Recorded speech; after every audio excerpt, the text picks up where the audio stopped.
बार compare करें तो हनी सिंह और रफ्तार में क्या कंपैरिजन है? यार Honey Singh is not a rapper. सबसे बड़ा जो बीफ हुआ था हमारे अभी स्टार्टिंग में रफ्तार वर्सेस एमी में, चलाई कड़क बन मत बन तू ढोकला अकलमंद नहीं छोटे तू तो निकला दोगला। उसने बहुत हद तक एक तरह से रेवोल्यूशन ले आया इस चीज में कि बंदे ना म्यूजिक में आ गए यार, बहुत ज्यादा म्यूजिक को समझने लग गए हैं, म्यूजिक को सुनने लग गए हैं। छोटे बस कर मुश्किलें है आती उसे फेस करते डट कर ये हसल है जिंदगी और सोचती है हट कर। आप करते हो शो ऑफ? हमारी इंडस्ट्री ऐसी है कि हमें दिखाना पड़ेगा कि हम जो आपके सामने खड़ा है उससे मैं 2 रुपए ऊपर हूं। अगर आप एक ठीक ठाक आर्टिस्ट भी बनते हैं ना, तो आप एक normal average job going person से। आर्टिस्ट को जो इवेंट या कॉन्सर्ट पे रिस्पेक्ट मिलती है, वैसी वेडिंग्स में अभी आने होने का स्कोप है? जैसे आपने बोला डीमीन करते हैं, वो डीमीन करते नहीं है, वो आर्टिस्ट अपनी इमेज ऐसी बनाते हैं कि उसे लोग डीमीन कर रहे हैं। आज के डेट में जितने बड़े बड़े यूट्यूब चैनल है ना, टी सीरीज, जी म्यूजिक और सोनी म्यूजिक वगैरह, आप यकीन नहीं करोगे जितने इस पे 90% सॉन्ग्स आते हैं ना, उसका टी सीरीज से कोई लेना देना ही नहीं है। पर आज के डेट में ये है कि एक आर्टिस्ट है, अपने पैसों का मैं गाना रिकॉर्ड कराऊंगा, अपने पैसों की मैं वीडियो शूट कराऊंगा, फिर मैं जाके उन्हें वीडियो बेचूंगा, उसका भी पैसा मैं ही दूंगा ताकि वो अपने चैनल पे अपलोड कर सके, और फिर उसके उन्हें जो भी फेम मिल जाए कि भाई टी सीरीज पे उसका गाना आ गया और उसके इतने मिलियन बस। तेरी यादें मेरे दिल में ही तो है कैसे कह दूं मुझे जीना तेरे बिना।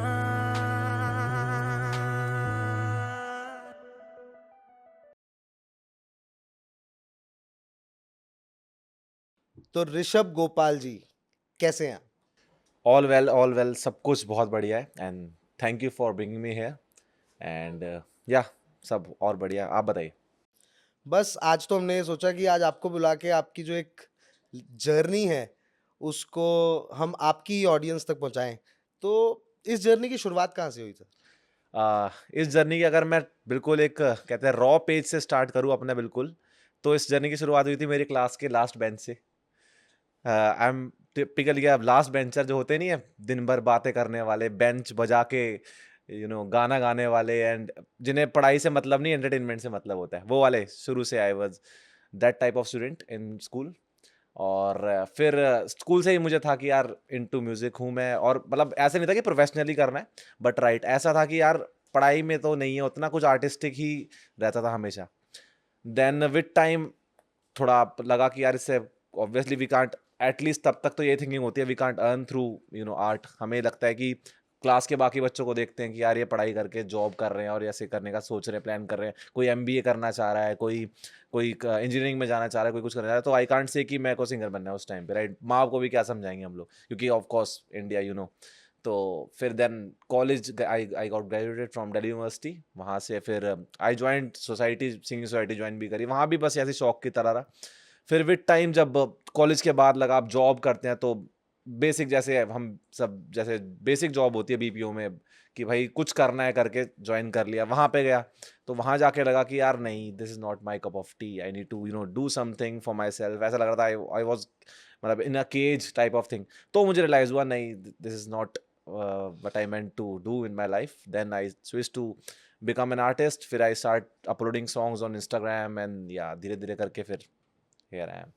तो जो आपने अभी स्कूल और बैक बेंचर की बात बताई, वो ये स्कूल का टाइम है। Right, right, तो म्यूजिक की फर्स्ट एक जो सो कहते हैं, जो एक कहते हैं ना कीड़ा लग जाता right, है, right. तो कीड़ा वहीं लगा। कीड़ा वहीं लगा, वो जो जड़ होती है ना, बीज जिसे कहते हैं, राइट, जैसे आप बोल रहे कीड़ा या फिर जो बीज होता है, वो स्कूल में ही आ गया था कि इंग्लिश सॉन्ग सुनना, जहाँ पे बाकी बच्चे बॉलीवुड सुन रहे हैं या फिर बॉलीवुड भी प्रॉपर जो धूम धड़ाके वाले सॉन्ग है वो सुन रहे हैं, वहाँ पे मैं इंग्लिश सॉन्ग सुनता था और singing listening to Michael Jackson या फिर टाइटैनिक का थीम सॉन्ग सुन लिया 10-10 बार in a single go. So that's what kind of music I used to like. Generally ऐसे बच्चों का मजाक उड़ाया जाता है स्कूल एग्जैक्टली में। एग्जैक्टली बहुत। और इनफैक्ट मैं तो बहुत ज्यादा ऐसा बच्चा था कि अपना मतलब काइंड ऑफ होते नहीं कुछ लोग कि कुछ भी करेंगे बस अगले को एंटरटेन करने के लिए, कि मतलब बच्चे मेरे साथ आके इसलिए बैठ रहे कि यार ऋषभ के साथ बैठते हैं, ये बड़ा मस्त बंदा है, इससे बात तो आपको इसमें मतलब इससे फर्क नहीं पड़ता था कि आपके बारे में कोई क्या भी सोचे, कोई बुली Absolutely भी नहीं। करे, तो you were an entertainer. Exactly मतलब ऐसा हो गया था, जो क्लास के बड़े बड़े बुलीज होते थे they used to come and sit with me कि भाई ये बढ़िया बंदा है, इसके साथ बैठेंगे। ऑल्दो मैं तब अब मतलब बिल्कुल ही ऐसा होते नहीं, पतला सा दुबला सा बच्चा, स्टिल मेरे साथ बैठना दोस्ती करने, क्योंकि एंटरटेनिंग इतना है ना कि इससे 2 बातें करेंगे तो सारा दिन बन जाएगा। तो सीनियर्स भी मतलब राइट, फिर कहते बिल्कुल, होंगे टोटली टोटली बिल्कुल same goes with this college. Was purely because of music, मतलब it was, so music was your it was a part of your personality या आप कहोगे कि वो पूरी पर्सनालिटी म्यूजिक ही है? टू बी ऑनेस्ट मैं ये बोलूंगा कि आप किसी भी टाइप के आर्टिस्ट हो ना, सभी आर्टिस्ट में एक चीज कॉमन होती है। वो मेरे को ऐसा लगता है ना कि हम लोगों ना हम मतलब हम क्या हम सब में आर्टिस्ट है। सच बताऊं तो देखो, ये बहुत ही सिंपल सा मैं एक नॉर्म क्लियर करूंगा। आर्टिस्ट कोई भी बन सकता है। लोग बोलते हैं बॉर्न होते हैं आर्टिस्ट, ऐसा नहीं होता। आर्टिस्ट कोई भी बन सकता है। बस हाँ, चीजें डिफाइन अलग तरीके से होती है कि कौन कितना बड़ा आर्टिस्ट बनेगा। वो आपकी ऑब्वियसली आईक्यू या फिर आपकी थिंकिंग या फिर आपने बचपन से आप क्या करते आ रहे हो, क्या सुना है आपने लाइफ में, कैसे आप सिचुएशन से रहे हो, कैसे कैसे सिचुएशन में आपने डील करा है, वो डिसाइड करता है कि आप कितने भारी आर्टिस्ट बनते हो। बट अगर हम बात करें, जैसे आप बोल रहे हैं कि music is a part of me, तो या music is a very big part of me. But उसके अलावा जैसे मैंने डांस भी बहुत टाइम किया। मैंने इनफैक्ट कॉलेज में डांसिंग सोसाइटी ज्वाइन कर रखी थी, singing society, dancing society join करी थी। उस टाइम था डांसर बनूंगा। बड़ों के बजाय डांसर कुछ होता ही नहीं इंडिया में। इंडिया में तो कोरियोग्राफर्स होते हैं। Dancer is not a field जिसमें आप कमा सको या आप किसी को बता सको कि मैं डांसर हूँ। आप मैं किसी को जाके बोलूँ ना मैं डांसर हूँ, दे लाफ कि भाई डांसर है का क्या मतलब है, अच्छा इंस्टाग्राम पे रील डालता है। तो ऐसे दैट्स बट ये है So कि that is the reason you shifted to music? सी मैं डांस भी इसलिए करता था बिकॉज आई लव म्यूजिक। अच्छा। जैसे कुछ भी मैं अभी भी मैं कभी कान में लीड लगाऊंगा ना और कोई म्यूजिक बजेगा, मेरा पैर ऐसे ऐसे होना शुरू हो जाएगा, then I start. But as a entertainer तो वो बहुत हेल्प करता है, एग्जैक्टली बिकॉज एग्जैक्टली लोग ये प्रॉब्लम फील करते हैं एग्जैक्टली कि जो जनरली गाते हैं हम्म उनको अगर हल्का सा परफॉर्मेंस का एक बिल्कुल एडिशन हो उनके हम्म साथ तो उनको काफी करियर वाइज बिल्कुल बेनिफिट रहता है totally, उस totally। चीज जैसे से। अब एक छोटा एग्जांपल दूंगा आउट ऑफ द टॉपिक जाके, कि जैसे इंडिया में जितने भी काफी डांसर्स हैं वो माइकल जैक्सन टाइप डांस करते हैं। मतलब माइकल जैक्सन फॉर्म में प्रॉपरली पूरे black coat, black shirt, black pant और वाइट टी शर्ट पहन के, ब्लैक हैट पहन के माइकल जैक्सन डांस करते हैं। उन लोगों को यही नहीं पता कि Michael Jackson was actually singer. Michael Jackson तो सिंगर था ना यार, वो तो करेक्ट डांस अपने परफॉर्मेंस में करता था। Correct but correct. Actually he was a singer. And eventually he became the biggest entertainer. Exactly exactly तो हम उसे एंटरटेनर की तरह देखें, हम उसे डांसर नहीं देख सकते। सिंगर एक बार को आप बोल सकते हो but you can't call him a dancer. But India में इतना बड़ा प्रॉब्लम है कि माइकल जैक्सन को बंदे बोलते हैं ये तो डांसर है, हम माइकल जैक्सन डांस कर रहे हैं। सो मेरे लिए डांस और सिंगिंग काइंड ऑफ एक ही थाली के चट्टे बट्टे टाइप ऑफ थिंग, कि भाई आप बिना ग्रूव करे, बिना म्यूजिक को फील करे, बिना ऐसे करे आप गाना नहीं बना सकते हो। मेरा ये मानना है। तो दैट्स हाउ इट इज। या अच्छा, आपका मतलब आप इस फिलॉसफी पे बिलीव बिल्कुल करते हैं। Exactly totally. तो पढ़ाई में कैसे थे? हाँ, बहुत ही अच्छा सवाल। पढ़ाई में देखो यार, मैं ये नहीं बोलूंगा मैं बहुत बुरा था, ठीक है, ये नहीं बोलूंगा मैं। मतलब मैथ्स मेरी शुरू से ऑन पॉइंट रही है। मतलब टिल 10th जब से ये आ गए थे ना, डेरिवेशन वगैरह आ गए थे, उस टाइम तो आउट ऑफ दी वो हो चुका था। लेकिन till 10th I was topper in maths. Just maths की बात कर रहा हूँ मैं। अच्छा। मतलब मेरे को अभी भी याद है, जो डिफॉल्टर बच्चे होते हैं पढ़ाई में वो मैं था। और पेंसिल वेंसिल भी मतलब घुमाने वाला बच्चा, पेन वेन घुमाने वाला बच्चा, वैसा। और 11 12th में क्या हुआ? यार 11 में फिर मेरी तो कंपार्टमेंट ही आई थी बहुत भयंकर। मतलब ऐसा हो गया था कि मेरी 12th ही 3 महीने बाद स्टार्ट हुई है। ऐसा मतलब लिटरली स्कूल वालों ने बोल दिया था यार 11th रिपीट करो या फिर आप कहीं और देख लो। तो बड़ी मुश्किल से 12th स्टार्ट हुई। बट फिर 12th जब स्टार्ट हुई तो आई समहाउ मैनेज टू अब वही है, करना पड़ता है तो करता है इंसान, मरता उस क्या टाइम है। पे म्यूजिक चल रहा था लाइफ में? नहीं उस टाइम बिल्कुल भी, मतलब वही घर पे कर दिया। मतलब उस टाइम मुझे लिटरली गिटार तक बजाना नहीं आता था। मतलब मैं ये नहीं बोलूंगा कि मैं खुद को सिंगर कह सकता हूँ उस टाइम पे। अच्छा। यही था कि बस थोड़ा हमिंग वगैरह कर तो ली। ये जो रियलाइजेशन था ये 10th से पहले ही हो गया था ना? मतलब देखिए मैं वही बता रहा हूँ ना, ये जो प्रोफेशनल रियलाइजेशन है वो मुझे हम्म। कॉलेज के बाद आया था। कॉलेज के बाद? राइट। उससे पहले तक आई वाज कि मेरे को म्यूजिक पसंद है, ओके। मैं ग्रूव करना पसंद है मेरे को। और मेरे को ये बात पता थी मैं म्यूजिक को बाकी जो नॉर्मल पीपल है उनसे थोड़ा ज्यादा समझता हूँ। ठीक है, जैसे गाने का बैकग्राउंड भी नोटिस करना। कोई पर्टिकुलर गाना बज रहा है, उसका बैकग्राउंड यूजुअली क्या करते हैं हम सिंगर को सुनते हैं, बट उसका बैकग्राउंड में अच्छा ये बेस बज रहा है, ओके यार ये बड़ी अच्छे वॉयलिन बजाया इसने, ये बड़ा अच्छा बॉलीवुड में चल रहा है, तो वो नोटिस करना। तो वो फिर किसी से पॉइंट शेयर करा, बोल रहा है, वो बंदा बोलता था क्या लॉजिकल बात कर रहा है यार तू। तो तब लगता था अच्छा शायद ये वो चीज़ नोटिस नहीं करते हैं जो मैं कर लेता हूँ। तो तब मुझे रियलाइज हुआ कि हाँ थोड़ा सा अलग हूँ। बट हाँ, जब मैंने कॉलेज में फिर जैसे मैंने बताया कि डांस सोसाइटी ज्वाइन करी मैंने, उधर मैं डांस वांस करा, तो फिर जैसे डांस का कोई फ्यूचर नहीं ऑब्वियसली। तब जब मैंने कॉलेज पास आउट हुआ, जॉब वॉब करी 1.5-2 साल, तब समझ में आया यार नहीं कर सकते ये चीज़, कुछ अलग करना पड़ेगा। देन मैंने सोचा कि यार क्यों ना अपनी हॉबी में ही फोकस करें, अपने पैशन पे फोकस करें। तब मैंने जब सिंगिंग में म्यूजिक में घुसना शुरू हुआ प्रोफेशनली, मैंने अपना होम स्टूडियो बनाया, थोड़े कवर्स वगैरह बनाए, औरों के लिए गाने बनाना शुरू हुआ, थोड़ा म्यूजिक बनाना शुरू हुआ उन लोगों के लिए, मिक्सिंग मास्टरिंग करी, थोड़ी पेड जो भी 4-5 हज़ार रुपए की। तब रियलाइज हुआ हाँ यार ये अपने आप में एक बहुत अच्छी फील्ड है, इसमें we can work on it. And ये कितने साल पुरानी बात है? ये मैं बता रहा हूँ आपको अप्रोक्सीमेट 6 से 7 साल पुरानी बात। ओके। राइट। एंड तो टोटल जो जर्नी रही है म्यूजिक की वो लगभग अब आपके हिसाब से 8-10 साल की हो चुकी है। अगर हाँ प्रोफेशनली मैं बोलूँ तो 8 साल की मेरी जर्नी है कि मतलब 8 साल पहले मैं कवर्स करना शुरू हो गया था, औरों के लिए म्यूजिक बनाना शुरू हो गया था। प्रोफेशनली 8 साल, राइट। जनरली जब एक बिकॉज आर्टिस्ट को मैं कोशिश करता हूँ कि मैं और ज़्यादा करीब से जानूँ, तो जनरली मैंने ये देखा है कि आर्टिस्ट की ज़िंदगी में ना एक वक्त आता है, एक टाइम आता है जब आर्टिस्ट अपने ही लोगों से साइडलाइन हो जाता है या कर दिया जाता है। दोनों में से कुछ भी हो सकता है। वो एक बड़ा नेचुरल सा प्रोसेस है। लोग कहते हैं कि जैसे कहते हैं ना लोहा जलने के बाद हीरा, सोना जलने के बाद ही गर्म होते हैं। राइट। तो ये आर्टिस्ट का जो एक तपने का समय है वो कितना नेसेसरी है? क्या आपके साथ हुआ है? बहुत ही बढ़िया सवाल पूछा आपने कि ये जो तपने का समय कब आता है और ये कौन सा ट्रांजिशन होता है जो लोगों को नोटिस नहीं होता बट बहुत इंपॉर्टेंट है लाइफ में Correct. किसी भी आर्टिस्ट के, राइट। तो ये मेरा जो पर्टिकुलर ट्रांजिशन है, ये मैं कंपनी का नाम नहीं लूंगा, I started working in a BPO. वहाँ पे simple customer service chat process था। यूएस के कस्टमर होते थे, क्रेडिट कार्ड के लेट फीस लगी है, हटा दो, ये हटा दो। मुझे वो अपनी लाइफ का सबसे अनकंफर्टेबल टाइम लगा। मुझे लगा कि यार ये मैं मतलब आई वाज की मतलब ये मैं टाइम खराब कर रहा हूँ अपना, ये करने के लिए नहीं बना हूं मैं, और ये नहीं करना है मुझे, कुछ भी करूंगा मैं ये नहीं करूंगा। फिर देन आई ट्राइड, ऐसा नहीं कि मैं सीधा उसके बाद अब तो सिंगिंग, अब तो माइक पकड़ लिया मैंने, नहीं। उसके बाद I tried several things, stock market में भी घुसा हूँ, फिर इवेंट प्लानिंग, इवेंट मैनेजमेंट भी किया, although it works really well. मैं एंकरिंग भी करी है मैंने स्टेज पे, तो वहां से मेरा माइक का डर खुला जब मैंने एज एन एंकर काफी मतलब RWAs में छोटे मोटे एंकर चाहिए होते थे, तो Saturday Sunday I started going there. तो वहां मेरा माइक का डर खुला। वहां मुझे लगा यार अगर 50 लोग खड़े होकर सुन रहे हैं तो आप अगर माइक पे कुछ बोलते हो और अगर आपकी बात में कुछ वैल्यू है तो वो सुनेंगे, they will hear to you. तो वहां पे फिर मैंने एक आध शो पे गाना गाना शुरू कर दिया ऐसे out of nowhere, although client बोलता नहीं था गाने का, बट उसको भी सही है भाई, एंकर गाना गा रहा है, उसका क्या जा रहा है, पेमेंट तो सेम ही कर रहा है ना वो। मेरा डर खुल गया, इससे फायदा हुआ। तब मुझे लगा यार इतना भी मुश्किल नहीं है, कर लेते हैं। तो तब आई स्टार्टेड ऐसे। तो ये ट्रांजिशन जो मैं कहूंगा ये मेरा बेसिकली जो जॉब ने लाया है, तो वही है मेरा मेन ट्रांजिशन, उसे बोलेंगे। मतलब जो आपने जॉब की तो आपको रियलाइज हुआ कि ये Right. नहीं करनी चाहिए। राइट, मतलब मैं किसी और के लिए काम कर रहा हूँ यार, वो मेरे पे 1.5-2 लाख कमा रहा महीने के, मैं 20,000 रख के, और खुश हो रहे हैं बच्चे कि यार 30 तारीख को सैलरी आ जाए बस, तो अभी पनवाड़ी का हिसाब क्लियर करेंगे, इसका हिसाब क्लियर करेंगे, खुश, डन। तो मेरे को रियलाइज हो गया नहीं, that's not my cup of T है। तो आज अगर हम उस टाइम की बात करें तो उस टाइम पे जो एक 20-22 हज़ार रुपए का एक एवरेज चल रही थी, आज क्या एवरेज चल रही है? ये तो बहुत ही थोड़ा अजीब सा सवाल पूछ लिया आपने।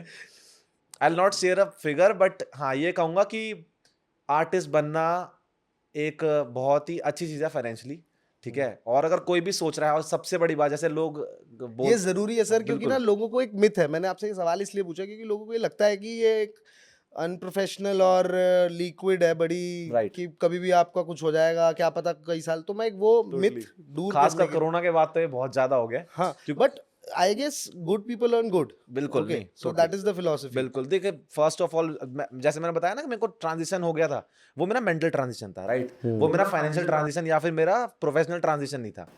मैंने उसके बाद 5 साल और जॉब करी है, ठीक है। माइंड में मेरा सेट हो चुका था मुझे करना क्या है, बट दैट डजंट मीन कि मैं जॉब छोड़ के अगले दिन माइक लेके निकल गया, करेक्ट। राइट। तो अगर कोई बंदा भी जो सोच रहा है कि यार सिंगर बनना है, मेरे कुछ फ्रेंड्स हैं अभी भी जिन्हें सिंगर बनना है, वो मेरे उस टाइम से 7 साल पहले से मेरे साथ हैं। 7 एज इन वो, उनको भी तब सिंगर बनना था, मुझे भी तब सिंगर बनना था। उनने तब मेन जो प्रॉब्लम करी, उनने खुद को फाइनेंशियली एक तरीके से इंडिपेंडेंट नहीं करा। फाइनेंशियल इंडिपेंडेंट बहुत ज्यादा जरूरी है for a new Qamar in this industry, क्योंकि ऑब्वियसली आपको बहुत जगह फ्री में काम करना पड़ेगा, आपको कैफेज में फ्री प्ले करना पड़ेगा स्टार्टिंग में। विदाउट प्रोफाइल आपको कोई काम नहीं देगा। प्रोफाइल है तो मैंने बहुत खराब आर्टिस्ट को भी काम लेते हुए देखा है, और बिना प्रोफाइल के मैंने टॉप नॉच आर्टिस्ट को भी रिजेक्ट होते हुए देखा है, क्योंकि बस उनके पास व्हाट्सएप पे भेजने के लिए एक वीडियो नहीं है। तो इसलिए बहुत बड़ी चीज है कि भाई फाइनेंशियल इंडिपेंडेंट आप हो, आपके पास हर महीने एटलीस्ट 25 से 30 हज़ार रुपए आ रहा है कि आप म्यूजिक पे ध्यान दे पाए। जब तक वो नहीं है, मेरी रिक्वेस्ट है भाई कहीं भी जॉब करो, छोटी से कोई जॉब छोटी नहीं होती। मैंने लिटरली कस्टमर सर्विस में जॉब करी है, मैंने बहुत, उसके बाद मैंने कैसे कंपनी स्विच करी, सैलरी बढ़ाने के लिए company back to back 3-4 switch करी कि एटलीस्ट मैं फाइनेंशियली इंडिपेंडेंट होकर अपना स्टूडियो बनाऊं और इन सब चीज़ों पे काम करूं। उसके बाद एक टाइम ऐसा तक आया है कि वर्क फ्रॉम होम होता था मेरा, मैं कंपनी का नाम नहीं लूंगा, अभी देखेंगे तो लोग, हाँ वो समझ जाएंगे लोग को किसकी बात हो रही है।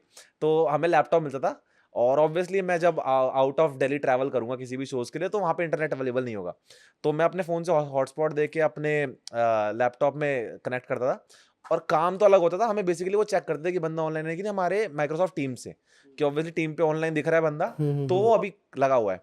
तो मैं स्टेज के पीछे रखता था लैपटॉप, उसकी स्क्रीन करी ओपन, और स्टेज पे आके करा परफॉर्म, 2-4 गाने करे, भाग के पीछे गया और जल्दी से ऐसे कर्सर हिला दिया कि ऑनलाइन आ जाए फिर से, और फिर भागा स्टेज पे। तो मैंने ये तक करा हुआ है। Although that's not a good practice, मैं नहीं बोलूंगा किसी को भी करने के लिए, बट या मैंने ये तक करा हुआ है कि जॉब भी रहे और स्टार्टिंग के शोज मैंने ऐसे निकाले। So that's how the transition goes. या तो coming back to the point, ये 22-20 हजार कहाँ पहुंच गए? थोड़ा सा मतलब आप नंबर मत बताओ, लेकिन आप एक अंदाजा दे दो ताकि लोगों को पता तो फिर वो नंबर में ही तो दूंगा ना अंदाजा। नहीं नहीं, वो आप आगे नहीं पीछे नहीं, दे देखिए सकते मैं हो। बोलूंगा यही कि अगर आप एक ठीक ठाक आर्टिस्ट भी बनते हैं ना, तो आप एक normal average job going person से अच्छा खासा ज्यादा कमा सकते हैं। और इसका सबसे अच्छी बात यह है कि आज की डेट में आर्टिस्ट के लिए जगह स्कोप बहुत ज्यादा हो गए हैं। आपकी एक छोटी रील वायरल हो गई, आप सिंपल किसी भी कैफे में जाके बोल सकते हो, भाई मैं सैटरडे संडे आपके पास आऊंगा, मुझे पर डे का 3,000 5,000 दे दो आप। ये मैं उनके लिए बता रहा हूँ, बिल्कुल जो अभी स्टार्ट कर रहे हैं, बिल्कुल स्क्रैच से आप आराम से 3-4 5,000 ले सकते हो वहां से। एक बार आपका शुरू हो गया, आप एक हफ्ते के 5-7 हजार रुपए कमा रहे हो, 7 हजार रुपए 4 हफ्ते कमा लोगे, आपका महीना बहुत अच्छा कट जाएगा भाई। 30,000 के आसपास, 28,000 रुपए के आसपास आपके अकाउंट में होंगे ना जब। मतलब एक एवरेज इनकम अगर हम कहें तो एक स्टार्टिंग के उसके लिए 50,000 के आसपास का ब्रैकेट जो है वो एक स्टार्टिंग ऑफ अ सिक्योर, वो आप कह Right. सकते अगर हो। आप उसे प्रोफेशनली सीरियसली लेते हो अपने, क्योंकि मैं देखता हूँ आजकल तो लोग, मैंने तो बहुत नोटिस करा है, लोग मेरे को भी वैसा समझते थे स्टार्टिंग में कि पढ़ाई नहीं करनी तो सिंगर बन रहा है बंदा। कि मैं बता रहा हूँ, मेहनत नहीं करनी इसलिए आर्ट साइड चुन ली, क्योंकि वहां कोई आपका सक्सेस पूछ नहीं सकता कि कैसा चल रहा है। क्योंकि क्या चल रहा है भाई, क्या स्टेटस है, कोई पूछ नहीं सकता मेरे से आपका क्या स्टेटस चल रहा है भाई। ये तो ऑनगोइंग जर्नी है, तो कभी खत्म नहीं होगी। मैं अगर आज यहाँ बैठा हूँ, कल को मैं मिलिंद गाबा के साथ भी बैठ जाऊंगा, वो भी मेरी जर्नी होगी। उसके बाद परसों AR रहमान जी के साथ भी बैठा हूँ, तब भी मेरी जर्नी का पार्टी होगा वो। तो ये चीज कोई पूछ नहीं सकता कहाँ पहुंच गया भाई, कितनी सैलरी, क्योंकि इसका कोई आंसर ही नहीं है इस चीज में। नहीं और जनरली होता क्या है, मेरे को ऐसा लगता है कि स्ट्रगल ना वर्ड गलत है। वो तो I think through out life रहता है, उसके Exactly. फेजेस बदल जाते हैं। एग्जैक्टली। ठीक है, एक हाँ ये जरूर चीज होती है कि एक वक्त होता है जब इंसान को कुछ एम्बैरेसिंग सा फील होता है अपने आप को लेके कि यार I am not at that level जो मैं प्रेजेंट कर सकूं बाहर। Exactly. And generally to be really honest, एक आर्टिस्ट हमेशा उसके ऊपर एक पर्दा डाल के रखता है, चाहे वो हजारों में हो या वो 100 करोड़ों में। आर्टिस्ट रह चुके हो आप, ऐसा क्यों लग रहा है मुझे? सर, बहुत ही आर्टिस्ट नहीं रहे, लेकिन जैसे आप आज आए हैं ना, वैसे कुछ लोगों से ज्ञान लेते देते रहते हैं। नहीं, बहुत डीप बात बोली आपने, जो शायद एक प्रॉपर जो आर्टिस्ट होगा ना फुल टाइम, उसी को पता होगा कि बहुत ही नेचुरल बात है कि भाई, हमें मारुति में होंगे तो मर्सिडीज दिखाएंगे, मर्सिडीज में होंगे तो जैगवार दिखाएंगे, जैगवार बिल्कुल, में होंगे तो बेंटली दिखाएंगे, बिल्कुल। वो फिर बेंटली आएगी, फिर टोटली जेट आएगा, प्राइवेट दिखाना जेट पड़ेगा। आएगा। नहीं, ये देखिए हमारी इंडस्ट्री ऐसी है कि हमें दिखाना पड़ेगा कि हम, जो आपके सामने खड़ा है उससे मैं 2 रुपए ऊपर हूँ, राइट, और 2 दिन ज्यादा काम किया। अगर मैंने 1 साल काम किया, मैं बोलूंगा 1 साल 2 दिन काम करा, ये हमें करना पड़ेगा। आप करते हो शो ऑफ? यार ऑब्वियसली आर्टिस्ट है यार, करना पड़ता है ये सब चीजें। आई बट हाँ, थिंक आर्टिस्ट के अलावा नॉर्मल लोग बट भी हाँ करते कुछ चीजें होती है जो टाइम के साथ आपकी बॉडी लैंग्वेज, आपकी वे ऑफ टॉकिंग, आपकी परफॉर्मेंस में सबसे बड़ी बात नजर आती है, एक्सपीरियंस। कि अगर मैं बोलूंगा, मैं कल को जाके मैं स्टेज पे जाके बोल दूं मैं 7 साल पुराना परफॉर्मर हूं और मैं वहां पे बिल्कुल ही खराब परफॉर्म करके आ रहा हूँ, तो दैट विल क्लाइंट को नजर आएगा। He will be able to see कि हाँ भाई ये नहीं है 7 साल पुराना, तेरे को 7 दिन हुए हैं अभी, ठीक है, तू पहले चौथी 4 कॉर्ड बजाने आती, 5वीं कॉर्ड सीख गया, ठीक है, वो चीज हो जाएगी। तो इतना हम फेक नहीं कर सकते। हाँ, थोड़ा बहुत तो देखो करना पड़ता है यार। हैं। और एक मेरे हिसाब से वो सिर्फ अपने आप को एक बेटर वे में प्रेजेंट करना है। Exactly. वो कोई, वो सिर्फ आर्टिस्ट नहीं करता, वो हर कोई करता है आज के एग्जैक्टली, टाइम पे। या so it is very normal. Exactly. And Rishabh ji, अगर बात करें यही जर्नी, यही लाइफ में सबके हाईज एंड लोज होते हैं, तो आपका सबसे बड़ा हाई क्या रहा है? ओके, सबसे बड़ा हाई, टू बी ऑनेस्ट, अभी आई थिंक वो आना बाकी है। अभी आना बाकी, अब तक क्या रहा है? अब तक तो यही बोलूंगा यार, मिड्स चल रहे थे, और अगर मिड में ही बोलूंगा थोड़ा सा पीक पॉइंट कौन सा था, अगर मैं अपनी जर्नी की बात करूं तो 7 साल पहले, जैसे मैंने बताया, मैं आर्टिस्ट बन गया था, तो I start working in other bands. मैं और बैंडों में काम करना शुरू हो गया as a singer, as a lead, कि भाई उनके ऑलरेडी क्लाइंट्स हैं, उनके पास क्लाइंटेज है, उनके पास शोज है, उनको बात करनी आती है, उनके पास प्रोफाइल है, तो दैट रियली मैटर। जैसे मैंने बताया, बिना प्रोफाइल के तो यू आर नथिंग। तो विद टाइम मुझे रियलाइज हो गया यार, अपना बैंड बनाते हैं, ये वो ऐसा कुछ नहीं कर रहे ये लोग जो मुझे नहीं आता। तो फिर 3 साल पहले I side my own band called Karnama, right. तो वहां से कह सकते हैं मेरे मिड्स का थोड़ा सा पीक शुरू हुआ है जब से अपना बैंड किया। एक थोड़ी सी, एक तो ओनर वाली बात आती है यार, आप में 5-6 लोग आपके साथ होते हैं जिनका आपको ध्यान रखना है कि यार सबको टाइम से ट्रैवल सबका ठीक से हो जाए, सबको कोई खाने में दिक्कत ना हो, कोई प्रॉब्लम ना हो परफॉर्मेंस वाइज, राइट। ये सब एक तरह से एज अ लीडर भी आप ग्रो करते हो काफ़ी ज़्यादा, राइट। और उसके अलावा ये होता है यार, जो ये न्यू ईयर वाले शोज़ होते हैं ना यार, ये लगता है मुझे आउट ऑफ द लेवल वाले। ये लगता है ये यार लाइफ में कहीं आया हूँ मैं। जब ऐसे खड़े होते हैं ना 1500-2000 लोग और सब आपको ऐसे देख रहे हैं बिल्कुल आंखों में आंखें डाल के, फिर हल्का सा आप आ गए और आपने हाथ आगे किया तो लोग हाथ पकड़ रहे हैं, ये बहुत अच्छी फील है यार ध्रुव भाई। और लिटरली ऐसा लगता है कि यार कुछ करा है, कुछ कमाया है अब तक लाइफ में, अभी बहुत कमाना है, बहुत आगे जाना है, भगवान ने साथ दिया तो नहीं, लेकिन ये इसका एक अलग अलग फील है, बिल्कुल अलग फील है।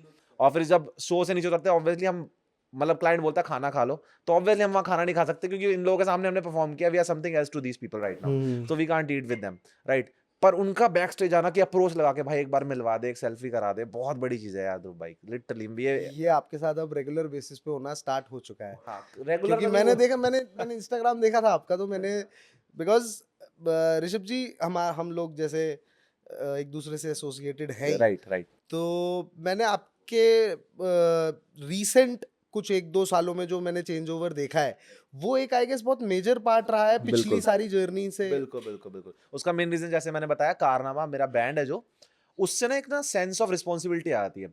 ये जो देखिए आर्टिस्ट बदनाम इसलिए होते हैं ना कि आर्टिस्ट को लोग बोलते हैं बहुत लापरवाह आदमी है यार ये, क्योंकि आप मोस्टली देखोगे ना हिस्ट्री में भी, अब माइकल जैक्सन की डेथ क्यों हुई, क्या रीजन रहा? अभी तो एब्रिविएशंस है, बट मेजरली ड्रग की भी बात हुई थी और ड्रग अब्यूज मोस्टली। देखिए अब सच तो किसी को क्या पता, बट वही मतलब मोस्टली चांसेस आते हैं ड्रग अब्यूज की वजह से हुई, राइट। उसके पेट में चावल के एक दाना नहीं था, अन्न का एक दाना नहीं था, और ड्रग ले रहा है बंदा। देख रहे हो किस लेवल का पागलपन है। हमारे रैपर है बहुत बड़े पाकिस्तान के, बोहेमिया, किसने नाम नहीं सुना उनका? बिल्कुल बिल्कुल he is famous for the same thing. Correct. ऐसे ही कितने हमारी इंडस्ट्री में रैपर्स हैं, और नशा तो ऐसे मतलब घुस गया ऐसे इंडस्ट्री में। अभी रिसेंटली हनी सिंह का भी और इन सब का भी बिल्कुल, इंटरव्यू बिल्कुल। था ही। डोप सोप मैंने बनाया है, इस बात पे बहुत नहीं, मैंने नहीं बनाया है, इस बात पे बहुत चर्चा चल रही है किसने बनाया डोप सोप, राइट। तो अब बहुत ज्यादा फेमस है इस चीज के चक्कर में आर्टिस्ट फ्रेटर्निटी की, ये बहुत नशा करते हैं। और इसका एक बहुत बड़ा पहलू है कि बंदे लापरवाह towards their own body, right. मेरा भी एक फेज रहा है, मतलब मैंने वो वाला नशा नहीं करा कि मैं बोलूं नशेड़ी वाला नशा, ट्राई किया। ट्राई करा हुआ है, सब कुछ ट्राई करा, और पॉडकास्ट पे बोल रहा हूँ मैं ये बात, सोच रहा हूँ बोलते time, right. But still try सब किया है, बट कुछ भी ऐसा नहीं रहा यार जो मेरे ऊपर हावी हो जाए, क्योंकि लोग बोलते हैं भाई नशे में जो आर्ट होता है ना वो आर्ट कहीं और नहीं होता। मेरा ये मानना नहीं है यार, मेरा ये मानना है आर्ट आप अपने विद इन योर सेल्फ से करते आपको हो। लगता है ये वो एक एक्सक्यूज की तरह यूज करते हैं Exactly, वो क्योंकि वो उस चीज से बाहर नहीं निकल पा रहे। बिल्कुल, बहुत बड़े बड़े सिंगर है लिटरेरी इंडस्ट्री में, बहुत बड़े singer, I will not name them क्योंकि उनने ऑफिशियली नहीं कर रखा कि हम फूकते हैं। जिन्होंने ऑफिशियल किया उनको तो आपने बताया ही हाँ, उनका मैंने बता दिया, जिनने ऑफिशियली बोला हुआ है, इतने ब्लंट मारता, राइट। जिनने ऑफिशियल नहीं किया हुआ है, हमने उनके लाइव कॉन्सर्ट देखे, लिटरली स्टेज पे चढ़ने से पहले वो जॉइंट मारेंगे, नहीं। और Bollywood singers literally, I will not name them, but literally Bollywood main stream singers, वो ब्लंट मारेंगे पहले, उसके बाद they will go on stage कि And they perform. And they perform कि हमारी आवाज तो अभी खुली है। सोचो, मैं कह रहा हूँ यार इनको एक महीना बिना इसके रह लेंगे, मतलब इनकी तो फिर आवाज खत्म हो जाएगी, ये कहने का मतलब लिटरली ऐसा होता है। देखो सच सच बताऊं तो अगर आप स्मोक करते हैं तो आपकी वॉइस भारी होती है, करेक्ट। राइट, तो उससे थोड़ा टेक्सचर आता है, थोड़ी Bass आता है, हाँ एक हाँ texture हस्कीनेस, थोड़ा बेस आता है, जो कि बहुत बॉलीवुड सिंगर की आवाज में आता भी है। बट वो एक तरह से देखिए it's like a steroids to your body when you go to gym. तो हमें इतना तो पता है कि स्टीरॉइड्स गलत है बॉडी के लिए, तो सेम चीज आप सिगरेट को अपने गले पे क्यों नहीं ले रहे हो? So you have tried it, but you have not kept it as a Right. this हाँ। habit और एक एडिक्शन आपने बनने नहीं दी। एडिक्शन और आपने कहा कि ठीक है भाई, ट्राई कर लिया, साइड कर दिया। तो ऋषभ, गुड मॉर्निंग BNI सुनते ही क्या लगता है, क्या आता है मन में? गुड मॉर्निंग BNI सुनते यार पहली चीज ये आती है कि कोई ऐसा बंदा है जो ना जान के भी जानता है मुझको, राइट। और सबसे अच्छी बात ये लगती है कि सच में, जैसे मैं बता रहा हूँ, ना जानते हुए जानते हैं। अगर हमारा यहाँ पे जो पिन होता है वो देख के अगर कोई अननोन बंदा भी मिलता है तो एक स्माइल आती है चेहरे पे कि ऐसे वी ग्रीट ईच अदर, जो कि बहुत इंपॉर्टेंट चीज़ है, बहुत अच्छी चीज़ है। और या मेन चीज़ तो ये रहती है। Has it been a life changing moment for you in BNI?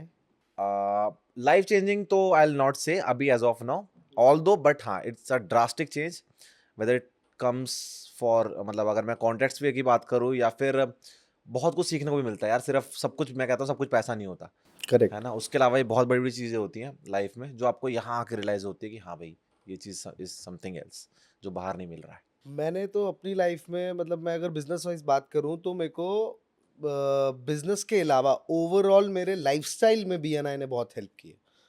Because सबसे मेजर चीज़ है जिस पे हम शायद थोड़ा सा इरिटेट भी होते हैं कि 7:29 7:29 पे पहुंचना है, लेकिन राइट वो चीज़ जिसने अचीव कर ली ना, एक्चुअली दिन इतना जल्दी स्टार्ट होने लगता है राइट कि 12-1 बजे तक सारे मेजर काम निपट चुके निपट होते जाते हैं हैं उस दिन, राइट फिर आदत लग जाती है उस बिल्कुल स्ट्रक्चर की। बिल्कुल बिल्कुल and that is what I believe. And second is givers gain, जो है ही सबसे मैजिकल फिलॉसफी है उस चीज़ की। हम दोनों भी उसी के थ्रू मिले हैं। एग्जैक्टली बिल्कुल आप मतलब आपको तो मैं जानता ही हूँ वहाँ के थ्रू, आपकी सिस्टर रुचि जी को बिल्कुल भी। She is like face of BNI। मेरे को ये और लिटरली ऐसे मेरे को कितनी बार तो ऐसा भी होता है, लोग मेरे से ऐसे बात करते हैं कि ये खड़ा है इसके सामने कुछ बोलेंगे तो अरे भाई मैं नॉर्मली मेरी अलग एंटिटी है, मैं भी कुछ हूँ। बीएनआई में तो कभी कभार ऐसा फील होता है, बट हाँ एक बहुत ही ओपन हैंड से लोग आपको एक्सेप्ट करते हैं बीएनआई की सबसे कभी कभार लेकिन बड़े भाई बहनों की वजह से ऐसा अपनी आइडेंटिटी दबती हुई लगती है, बचपन में भी बड़े होके बिल्कुल भी, और मेरे को बिल्कुल लगता है एंडलेस है। एग्जैक्टली क्योंकि वो लोग मतलब, मैं भी अपने बड़े भाई को ओवर शैडो हो रहा हूँ यार तुम्हारे से, एग्जैक्टली मतलब तुम। मतलब they are basically a mature version of ourselves. हाँ, and they love us, we love them, but एक वो होती है, तो आपकी होती है लड़ाई घर पे। अरे ये क्या सवाल पूछ रहे हो यार, अभी मतलब कली हुई है। हाँ तो मैं बोल रहा नहीं, देखो यार भाई बहन है, नोक झोंक तो होती है। जैसे आपने बोला ओवरशैडो, बिल्कुल, और बीएनआई में स्पेशली क्योंकि obviously see have achieve so much in BNI Yes. कि मेरे को लोग जानते हैं रुचि के ब्रदर के नाम से कितने लोग, राइट, बीएनआई में। ऑल्दो अगर मैं वैसे घर की बात करूँ तो मैं शुरू से ऐसा, जैसे बैक बेंचर बिहेवियर मेरा थ्रू, वो मेरी पर्सनैलिटी का पार्ट है, राइट, वो मैं हूँ ही ऐसा। तो इस चीज़ के कभी ओवरशैडो नहीं हुआ मैं कि कभी ऐसा फील हुआ कुछ बोलना चाह रहा हूँ और नहीं बोल पा रहा हूँ, या फिर कभी ऐसा, क्योंकि मैं नटखट ऐसे बचपन से ही हूँ। तो हाँ, पर बीएनआई में आई आई आई फील दिस थिंग कि हाँ भाई रुचि का भाई है। और कितने बार लोग कोई टॉपिक डिस्कस कर रहे होते हैं तो चुप हो जाते हैं कि अब गाली नहीं देनी है, कुछ नहीं कर रहा है, तो मैं जाके जब मैं वो अपने टोन में बात करता हूँ, उन्हें होता नहीं नहीं चिल है, ठीक है, कर ले ले, ऐसे वाला बात। दोनों में से ज्यादा शरारती, मतलब सबसे ज्यादा शरारती आप ही हो, हाँ कह सकते कह हैं। सकते हैं।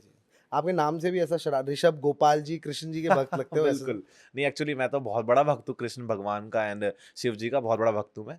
और in fact I start my own band by the, मतलब मैं जब मैंने बैंड छोड़ा, बैंड तो मैंने पिछला बैंड छोड़ दिया था जो लास्ट बैंड था, मैंने जो जॉब छोड़ी, मैं केदारनाथ गया था, और केदारनाथ जाके मैंने भगवान के मंदिर पे सर रख के बोला था मैं रिजाइन डाल रहा हूँ, अब आपको संभालना है, अब अगले महीने से मेरी सैलरी नहीं आएगी, ठीक है। क्योंकि जब तक सैलरी आती रहती है ना, आप एक कंफर्ट जोन में रहते हो, आप शो नहीं भी करोगे ना तो भी आपको पता है मेरा खर्चा चल जाएगा बहुत आराम से, क्योंकि 3-4 कंपनी स्विच करने के बाद जो 20,000 मैंने बताया वो कहीं मल्टीप्लाई हो जाती है। ऑब्वियसली हम जब कंपनी स्विच करते हैं तो सैलरी 30-40% बढ़नी ही बढ़नी है, तो अब हम 3-4 कंपनी स्विच करेंगे तो सैलरी अच्छी खासी बढ़ जाएगी। तो मुझे उस अमाउंट की आदत हो चुकी है, अब उतना विड्रॉ मुझे चाहिए अपने अकाउंट से किसी भी कीमत पे। तो जब हम वो चीज़ छोड़ते हैं, मुझे पता है नेक्स्ट महीने से वो पैसे नहीं आने वाले, तो एक बहुत बड़ा टेंशन टाइप ऑफ आता है, टेंशन टाइप। राइट। बट मैंने बोल दिया था भगवान आपको देखना है, आपके ही बोलने, आपके ही उम्मीद में शुरू कर रहा हूँ मैं ये चीज़। तो दैट्स हाउ इट स्टार्टेड कि भाई केदारनाथ से शुरू हुआ था। और भक्त की बात करें तो भाई जब से महाभारत देखी तब से तो क्रेजी हुई मैं। कृष्ण अच्छा। भगवान की तो लीलाएं ऐसी हैं कि ख़त्म नहीं हो सकती कभी, और कोई समझ ही नहीं सकता उनको। हम तो कोशिश कर रहे हैं समझने की, देखो। तो आप वैसे जैसे जनरली एक एक हर इंसान के अंदर एक कभी कभार एक स्पिरिचुअल एक रिलेशन बनना स्टार्ट होता है, या मैं एग्जैक्टली ये कहूँ कि कभी कभार इंसान को एक ऐसा रियलाइजेशन होता है कि यार स्पिरिचुअलिटी एग्जिस्ट करती है। राइट। तो क्या ये आपके साथ हो चुका है या होने वाला है या क्या है? और यार देखो हो चुका है मेरे साथ, टू बी ऑनेस्ट। मैं ना यार बहुत ना विजुअलिस्टिक इंसान हूँ, मेरे को विजुअल देखूंगा ना मैं तभी मैं कोई चीज़ समझूंगा। मेरे को कोई बोलेगा ना सुन के बता दूं कोई बात, तो मेरे को शायद उतना वो ना आ पाए, पर मैं जो चीज़ देखूंगा ना अपने आंखों के सामने तब मैं उसे इमेजिन करूंगा कि मैं ओवर थिंक करूँ। मोस्ट ऑफ द आर्टिस्ट होते हैं जहाँ तक मुझे लगता है, क्योंकि ओवर थिंकिंग करते हैं तभी हम कुछ कर पाते हैं, हम कुछ लिख पाते हैं या कुछ ड्रॉ कर पाते हैं, हम उस चीज़ को ओवर थिंक कर रहे हैं। जब तक आप एक नॉर्मल थिंक करो ना, आप आर्टिस्ट नहीं बन सकते। ओवर थिंकिंग बहुत इंपॉर्टेंट लाइफ है किसी भी आर्टिस्ट का। तो मैं कोई चीज़ सुनूं, मतलब कोई चीज़ देख ली ना मैंने, अब मैं उसे अपने पर्सनल पर्सपेक्टिव में इमेजिन करूंगा। जैसे कि अभी गीता ज्ञान दे रहे हैं कृष्ण भगवान अर्जुन को, समय को रोका हुआ है, कितना ड्रामेटिक सीन है यार। सोचो पूरी पृथ्वी इस टाइम पे रुकी हुई है, कोई पक्षी उड़ रहा है वहीं पे रुक गया, सब कुछ A to Z स्टॉप है। मैं कह रहा हूँ उस टाइम पे साइलेंस कितना भयंकर होगा यार, सोचने वाली बात है। क्या साइलेंस होगा कि पूरी यूनिवर्स इस टाइम पे पॉज है, ठीक है, और तब आपको कोई बंदा कुछ बता रहा है। मतलब हम एक लोग बैठे थे, मेरा एक दोस्त है, हम लोग बैठ के ऐसी boys night out type of चल रहा था, तो हम ऐसे डिस्कशन कर रहे थे, यार सोच अभी तू किचन में कुछ करने जाए, कुछ पानी पीने जाए, और तुझे भगवान दिख जाए अपने पूरे स्वरूप में, तू क्या करेगा? तो हम सबके आंसर लगते, तो मैंने और मेरे दोस्त ने मतलब काइंड ऑफ सेम आंसर दिया, यार हम ना झेल नहीं पाएंगे उस विजुअल को, मुझे नहीं लगता कि हमारी आंखें और हमारा ब्रेन उस चीज़ को एक्सेप्ट कर पाएगा। आई थिंक कुछ हो ही जाएगा। वो बोलता नहीं मैं तो हाथ जोड़ के पैर पट लूंगा उनके, मैं कहा ऐसे नहीं होता यार, ठीक है। और फिर मेरे को लगा यार ये आर्टिस्ट भी नहीं है तो शायद ये उतना ओवर थिंक कर भी ना रहा पर हो। आपने कभी एक्सपीरियंस किया है ऐसा कुछ? यार टू बी ऑनेस्ट मैंने ऐसा बोलूँगा कि बहुत बार ऐसा होता है कि मैं कोई म्यूजिक सुन रहा हूँ ना भगवान का, स्पेशली कुछ सॉन्ग्स ऐसे हैं जो मैं सुन रहा हूँ ना, मैं आंख बंद करता हूँ मुझे आंसू आते हैं बहुत भयंकर तरीके से। इनफैक्ट अभी मेरे रोंगटे खड़े हो गए वो चीज़ सोच के, ठीक है। आंसू आ जाते हैं, मैं बहुत ही स्पिरिचुअली कनेक्टेड हूँ पर बहुत पर्सनल वे में, बहुत पर्सनल वे में। मेरी कुछ चीज़ें ऐसी हैं जो मैं किसी को बोलूँगा तो लोग बोलेंगे नहीं भाई ये ऐसे स्पिरिचुअलिटी ऐसे काम नहीं करती, या फिर ये चीज़ स्पिरिचुअल नहीं है। पर मैं बोलता हूँ यार ये आपको कैसे पता, आप कौन है ये चीज़ डिसाइड करने वाले कि क्या स्पिरिचुअल है और क्या नहीं। हम सब सेम ह्यूमन बीइंग है ना, सेम अर्थ में पैदा हुए हैं। आपने भी उतनी ही, आपके पास भी उतनी चीज़ें अवेलेबल है पढ़ने के लिए जितनी मेरे पास है। तो सबका मानना अलग है, मेरा ही मानना है। तो मैं पर्सनली कनेक्ट कर पाता हूँ बहुत हद तक। लेकिन आप उसे मेन स्ट्रीम, अगर जो मेन स्ट्रीम आजकल चल रहा है उससे कनेक्ट करेंगे तो आप बोलोगे नहीं यार ये तो नास्तिक है टाइप ऑफ थिंग। अच्छा। बट हाँ, मैं बहुत बड़ा आस्तिक हूँ इस चीज़ में, और मेरा तो ये रहता है अभी बन रहा है मेरा प्लान तुंगनाथ का, और अगर कोई दोस्त ने हाँ नहीं करा मैं अकेले भाग जाऊंगा, ऐसा टाइप का इंसान तो हूँ। मतलब आपको ये लगता है कि वो पैटर्न अगर आप बताओगे तो लोग नास्तिक समझेंगे, एग्जैक्टली। लेकिन वो लेके आपको स्पिरिचुअलिटी की तरफ ही बिल्कुल जा रहा है। बिल्कुल। जैसे जनरली ऐसा कहा जाता है कि भगवान तक पहुंचने के दो रास्ते हैं। हम्म एक जो मेन स्ट्रीम में चलता है, जो लोग स्पिरिचुअल मंदिर जाना, हम्म सब करना, हम राइट उसके उसके कोई खिलाफ बात नहीं है, राइट लेकिन एक थोड़ा दूसरा रास्ता है जो शायद थोड़ा डार्क है। राइट। तो हालांकि मैंने उस रास्ते को बहुत करीब से देखने की, चलने की कोशिश की है उस पे, राइट। लेकिन वो ज्यादा टफ है। बिल्कुल यार, वही मैं कह रहा हूँ। हाँ सॉरी प्लीज। नहीं नहीं, बट हाँ मत, क्योंकि आपने मेरे को बोला ना तो मेरे को वो दिन याद आ गया हाँ एकदम हाँ से। तो मैं जब, मतलब मैंने ये देखा कि ये टफ है ज्यादा, लेकिन ये शायद ज्यादा जल्दी मुझे उस पॉइंट पे लेके बिल्कुल जाएगा। बिल्कुल। और जितनी भी उससे रिलेटेड डार्क एक्टिविटीज हैं, वो एक्चुअली किसी का बुरा करने के लिए नहीं है, बिल्कुल लेकिन उस पे चलना इज अ पार्ट ऑफ बुरा, बिल्कुल। जिसको हम बुरा मानते हैं। Totally totally. तो आप उस पे बिलीव करते हैं? बिकॉज मैं करता हूँ। यार देखो एक बहुत ही सिंपल सा बोलूंगा, there is no road map of reaching God. कोई रोड मैप नहीं है कि मैं ये करूंगा वो करूंगा। अब जैसे हम बोलते हैं पानी चढ़ाओ या फिर ये चढ़ाओ वो चढ़ाओ, बहुत ही एक बहुत ये मिसलीडिंग चीज़ है। हमें लगता है हम शिवलिंग पे पानी चढ़ाएंगे तो भगवान हम पे एक तरह से उपकार करेंगे। वो आप अपना राहु सही कर रहे हो, आप अपने ग्रह सही कर रहे हो। दिस अ बहुत बड़ा डिफरेंस है अपने ग्रह ठीक करने में। मैं ग्रह बहुत मानता हूँ, बहुत विश्वास रखता हूँ कि अगर किसी पे शनि भारी हो तो उसकी लंका लगनी है, ठीक है। मैं विश्वास रखता हूँ इस चीज़ पे। पर अगर आप ये सब कर रहे हो, आप अपने ग्रह ठीक कर रहे हो, आप भगवान से कनेक्ट नहीं कर रहे हो इस टाइम पे। आप अपनी लाइफ ईजी कर रहे हो बस, और वो भी मेटेरियलिस्टिक लाइफ, राइट।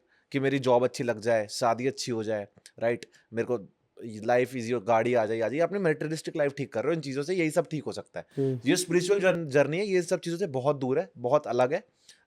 पैसे का उसमें कोई रोल नहीं है, स्टेट ऑफ लिविंग का कोई रोल नहीं है, आपका बैंक बैलेंस का इसमें कोई रोल नहीं है, राइट। तो शिवलिंग पे जल चढ़ाने से या कहीं पे चढ़ाना, आपके ग्रह ठीक होंगे, भगवान आप पे तब उपकार करेंगे। मेरे को ऐसे पर्सनली लगता है जब आप फर्स्ट ऑफ ऑल आप एक गुड ह्यूमन बीइंग बनोगे। मैंने लिटरली पूरी जीवन में इतना नॉनवेज खाया ना यार, मतलब मेरा, कई लोग बहुत डिनाई करेंगे, बहुत मेरे दोस्त भी बहुत आउटरेज हो जाते हैं इस बात से कि भाई नॉनवेज को क्या बोल रहा है, तेरा एक मुर्गा छोड़ने से एक मुर्गे की जान बच जाएगी, उसे तो अगला बंदा आके खरीद लेगा, राइट। मैंने कहा भाई लॉजिकल बात है ये तो, लेकिन एटलीस्ट मैं वो काम नहीं करूंगा। आपने एक चीज बिल्कुल सही की कि कोई रोड मैप नहीं है। There is a good way also, there might be a way जो लोगों के हिसाब से बैड होगा, लेकिन बिल्कुल। शायद वो कुछ लोगों के हिसाब से गुड है। टोटली। जैसे तांत्रिक विद्या एक कॉन्सेप्ट है, बहुत बड़ा। वो कॉन्सेप्ट आई गेस वो एक अलग रास्ता है। बिल्कुल। लोग उसको गलत वे में लेते हैं, लेकिन वो गलत नहीं है। Have you been associated with that और you have a knowledge about it? या मतलब मैं यार बहुत ज़्यादा एक ना, ऑब्वियसली बीइंग एन आर्टिस्ट ने चीज़ें रहती है जो भी out of the normal, out of the box चीज़ होती है ना, उसमें बहुत इंटरेस्ट आता है हम लोगों को। कुछ भी मिलेगा ना आड़ा टेढ़ा, उसमें ऐसे घुसेंगे हम कि लगेगा यार ये क्या है, घुसो इसमें। अभी एक मूवी आई थी कंतारा, सबने देखी होगी यार, बहुत ही तगड़ी मूवी है वो। और उसका जो कॉन्सेप्ट था ना, कई लोगों के लिए बिलो एवरेज मूवी थी, कई लोगों को एवरेज लगी, कई लोगों को आउटस्टैंडिंग लगी। मैं तो खैर उनमें से था जो, वही जैसे बताया, रोंगटे खड़े हो गए और आंसू आ गए टाइप ऑफ थिंग। दुख के आंसू नहीं थे, खुशी के आंसू नहीं थे, एक फीलिंग के आंसू थे, वो फील आ रही थी कि हाँ भाई कुछ है समथिंग। तो हाँ, तो वो था। तो जब मैंने उसके बारे में जाना तो घुसा उसके अंदर, वैसे type of thing. Same goes with तंत्र विद्या। जैसे कि अब कई लोग समझते हैं तंत्र विद्या मतलब किसी को वश में करना, है ना, वशीकरण और ये सब obviously Bollywood things, right. But actually tantra vidya is also a type of practice जो लोग करते हैं टू भगवान के क्लोज जाने के लिए, राइट। भगवान के पास जाने के लिए, वो भगवान को पाने के लिए, स्पिरिचुअलिटी पाने के लिए लोग तंत्र विद्या भी यूज करते हैं, और there is nothing wrong with it. किसी को लग रहा है भाई वो सही है, तो who am I to tell them कि भाई ये गलत है और सही है। और कई लोग लिटरली ये सब कर चुके हैं लाइफ में और कुछ पा चुके हैं बहुत भयंकर, राइट। और मैं इस टाइम पे मेटेरियलिस्टिक चीजों की बात नहीं कर रहा हूँ। तो आपकी स्पिरिचुअल जर्नी में कोई गुरु रहे हैं? To be honest, spiritual journey में तो गुरु मेरे को अभी तक शायद अभी लिखे हो आना। म्यूजिकल में रहे हैं? म्यूजिकल में रहे हैं, बिल्कुल रहे हैं। इनफैक्ट 2-3 गुरु रहे हैं। मैंने तो क्लासिकल म्यूजिक सीखने का ट्राई करा, उससे ज्यादा मुझे वेस्टर्न म्यूजिक समझ में आया, राइट। जबकि लोगों ने बोला भाई क्या सीख रहा है, ये नहीं चलेगा यहाँ पे, इंडिया में नहीं चलता western music, western music India right. मतलब एटलीस्ट जब मैं सीख रहा था तब तो यही रहता था कि वेस्टर्न म्यूजिक नहीं चलने वाला है इंडिया में। बट अब जैसे मैं देख रहा हूँ 90% of the singers are western, they are singing in falsetto और they are singing in head voice. तो वेस्टर्न कॉन्सेप्ट है basically. Jubin Nautiyal prime example है, he sing mostly in his falsetto, head voice में गाते हैं अपना, और वेरी गुड साउंड करते हैं, कितना बढ़िया साउंड करते हैं। उस टाइम पे, पुराने टाइम पे अगर किशोर कुमार गाते थे तो गाने का एक प्रॉपर सेगमेंट हो जाता था, बस उतना गा दिया, उसके अलावा हम एक्सेप्ट नहीं करेंगे उस चीज को, राइट। तो अब जैसे जैसे म्यूजिक इन्वॉल्व बोल रहा हूँ, जैसे जैसे म्यूजिक इवॉल्व हुआ, बाहर की आर्टिस्ट्री यहाँ पर आई, यहाँ की बाहर गई, बाहर के गानों में तबला सुनने को मिल जाता है। तो यही तो यार, मतलब ग्लोबलाइजेशन का सबसे बड़ा फायदा ही है मेरे हिसाब से, कि हम कनेक्ट कर सकते हैं बाहर की चीजों से। और तो आप किस तरीके का जॉनर पसंद करते हैं म्यूजिक में? यार पर्सनली तो मेरा जो जॉनर फेवरेट है मोस्टली बाहर के, जैसे R&B हो गया, या फिर पॉप, जैसे कह सकते हैं English pop type of. Hindi बहुत अच्छे अच्छे सिंगर है, मैं ये नहीं बोलूंगा कोई कमी है इंडिया में। इंडिया के आर्टिस्ट इज डूइंग फिनोमिनल, बहुत जोरदार काम कर रहे हैं यहाँ के लोग, और मेहनत ऐसी कर रहे हैं कि मतलब बाहर के आर्टिस्ट फेल हो जाए। बट एक अपना अपना टेस्ट होता है। मैं थोड़ा ज़्यादा इंस्पायर्ड होता हूँ बाहर के आर्टिस्ट से। वीकेंड हो गया, ब्रूनो मार्स हो गया, या obviously the one and only Michael Jackson. आपको ज्यादा पसंद क्या आता है, इवेंट और कॉन्सर्ट या शादी ब्याह? हाँ यार देखो, पैसा तो शादी ब्याह में ही है, क्योंकि एक कहावत है ना, शादियां कभी नहीं रुकेंगी करेक्ट। इंडिया में। और आज की डेट में तो करोड़पति आदमी भी परेशान ही है कि यार ये कमी रह गई। और कितने भी बड़ी शादी हो जाए ना, लोग कमियां निकाल देंगे, पनीर तो टाइट ही था, है ना। तो इसलिए लोगों को लगता है कि यार मेरे मामा के लड़के की शादी में 5 पीस का बैंड आया ना, मैं 7 बुलाऊं। ये करेक्ट। कंपटीशन हमेशा रहने वाला, और ये चीज है जो कभी मार्केट खत्म नहीं होने देगी इस चीज की। क्या आपको लगता है कि एक आर्टिस्ट को वेडिंग्स में स्पेशली वो डिजर्व्ड रिस्पेक्ट मिलती है या नहीं मिलती? बिकॉज एक फर्क आ जाता है जब आप एक वेडिंग में परफॉर्म कर रहे होते हो। ऐसा नहीं है कि कोई आपको डिमीन करता है, वो जस्ट एक अंदर एक, क्योंकि एक फैमिली के अंदर एक ऑरा होता है उस दिन, राइट बिकॉज वो एक अलग हाई में होते हैं उस राइट दिन, राइट right? राइट। तो ऐसा कई बार मैंने देखा, ऐसा हो जाता है कि एक आर्टिस्ट को जो इवेंट या कॉन्सर्ट पे रिस्पेक्ट मिलती है, वैसी वेडिंग्स में अभी होने का स्कोप है क्या? धीरे धीरे हो रहा है? यार जैसे आपने बोला ना डीमीन करते हैं, हम्म। वो डीमीन करते नहीं है। हम्म। वो आर्टिस्ट अपनी इमेज ऐसी बनाते हैं कि उसे लोग डीमीन करें, राइट। मैं बहुत ही छोटी सी एक बात बोलूंगा। देखो पहली बात तो बड़े से बड़ा आर्टिस्ट आज की डेट में शादी में परफॉर्म कर रहा है, शादियों में प्री वेडिंग्स में कर रहे हैं परफॉर्म, और वो करना पड़ेगा क्योंकि भाई हमारा 70% इनकम वहीं से होनी है। तो आफ्टर ऑल भाई पैसा बहुत मैटर करता है, अगली वीडियो भी तो बनानी है गाने की, है ना, तो पैसा तो चाहिए। तो अब जहां तक बात आती है डीमीन होने की, तो डीमीन आप अपनी वहां पे इमेज कैसे बनाते हो, राइट। जैसे कि एक वेडिंग थी अभी पीछे, इट वाज इन यूपी, एक स्टेट में थी यूपी के, और मुझे अभी याद नहीं आ रहा टू बी ऑनेस्ट। बट वहां पे क्या था, होटल रूम नहीं थे, राइट। अच्छा। हम बेसिकली 7 to 8 मेंबर की टीम थी, और उन्होंने बोला 2 ही रूम है, जिसमें कि गर्ल्स भी थी, राइट। अब गर्ल्स को ऑब्वियसली अलग रूम चाहिए यार, ठीक है, they can't let Obviously, any, है ना। चलो हम बैठ गए, चाय वाय पी ली, बैठ वो के बात अलग अलग बात है, बट स्टे करने के लिए रेडी हो ना, they need a separate room. एक रूम उनको दे दिया। अब हम बचे 5 लड़के, अब भाई एक रूम में कैसे करें? तो मेरे को पहले आके बोलता अच्छा बैठो तो सही, चाय वाय स्नैक्स करो, मैं भिजवाता हूँ, आप बैठो मैं कराता हूँ रूम। करते करते यार शाम के 7 बज गए, साउंड चेक का टाइम आ गया। उसने बोला यार साउंड चेक कर लो, वापस रूम में जाती है, I will get you another room. मैं कहा कर लेते साउंड चेक, स्टेज पे करना है, कौन सा रूम में करना है? हम साउंड चेक करने चले गए। साउंड चेक करके वापस आए हैं, यार आप ना रेडी हो जाओ, बस देखो रेडी होने के लिए करना ही क्या है, शीशे के सामने तो खड़े होकर रेडी होना है। मैं कहा ये भी कर लेते हैं, चलो यार, बहुत हम्बल, वेरी हम्बल गाय, ये भी कर लेते हैं, कर लिया, ठीक है। रात को जब सोने की बारी है, उसने बोला मैं ना गद्दे लगवा देता हूँ, और सब कुछ पेमेंट हो चुकी है, सब डन है, सॉर्टेड है, खुश है क्लाइंट, मतलब भाई की तरह, मतलब मैं बिहेव भी ऐसे ही करता हूँ कि उन्हें फील होता है घर का बंदा है कोई, मतलब मेरे मामा का लड़का होगा, मैं बिहेव जानबूझ के ऐसे करता हूँ, मैं रखता ही हूँ ऐसा अपना। तो वो ज़्यादा कंफर्टेबल हो गया, उसको हो गया कि यार गद्दे बिछवाए, तो वो बोल रहा ऋषभ 3 लड़के बेड पे सो जाओ, 2 नीचे गद्दे बिछवाए, तो तब मेरे को हुआ यार यहाँ पे नाउ दिस इज समथिंग कि ये लिमिट के पार हो गया। मैंने से बहुत ही सीधी भाषा में बोला, सर मेरी ना अभी वापसी की फ्लाइट कराओ, मैं अभी जा रहा हूँ। बोला क्या हो गया ऋषभ, क्यों बुरा मान गया? मैं कहा नहीं सर मैं रुकूंगा नहीं, आप मेरी फ्लाइट कराओ, मैं वापस जा रहा हूँ। दिस इज नॉट जिसके लिए मैं यहाँ आया था। बिल्कुल स्ट्रिक्ट नोट पे उसे बोला, और फ्लैट फेस के साथ। मैं कभी आप मेरे को देखोगे नहीं फ्लैट पे, आप पर्सनली भी मिलते हो मेरे को, हम है तो ना? बड़े, आप बड़े जॉली नेचर बिल्कुल के हो यार। एग्जैक्टली तो मैं कभी फ्लैट फेस से बात नहीं करता हूँ, मैं हमेशा हंस के बात। उस टाइम पे उसे लगा कि यार कुछ गड़बड़ है, ये चिढ़ गया अभी गंदा वाला। तो ये छोटे छोटे इंसिडेंट होते हैं कि आप कितना आप झेल सकते हो और कितना आप लिमिट There अपनी has to be a limit. Right. वो लिमिट जहां पार हो रही है उसी टाइम आप एक जोन से बाहर आ जाओ। अब मैं तेरा भाई नहीं हूँ, अब मैं ऋषभ हूँ, या अब मैं आर्टिस्ट हूँ जो तूने बुक करके बुलाया है आज की शाम के लिए, कि अगर मैं परफॉर्म नहीं करूंगा ना तो स्टेज खाली रह जाएगा पूरी शाम तक, और लोग बोलेंगे अबे स्टेज लगवाए कि तो जब आर्टिस्ट नहीं बुलाने थे।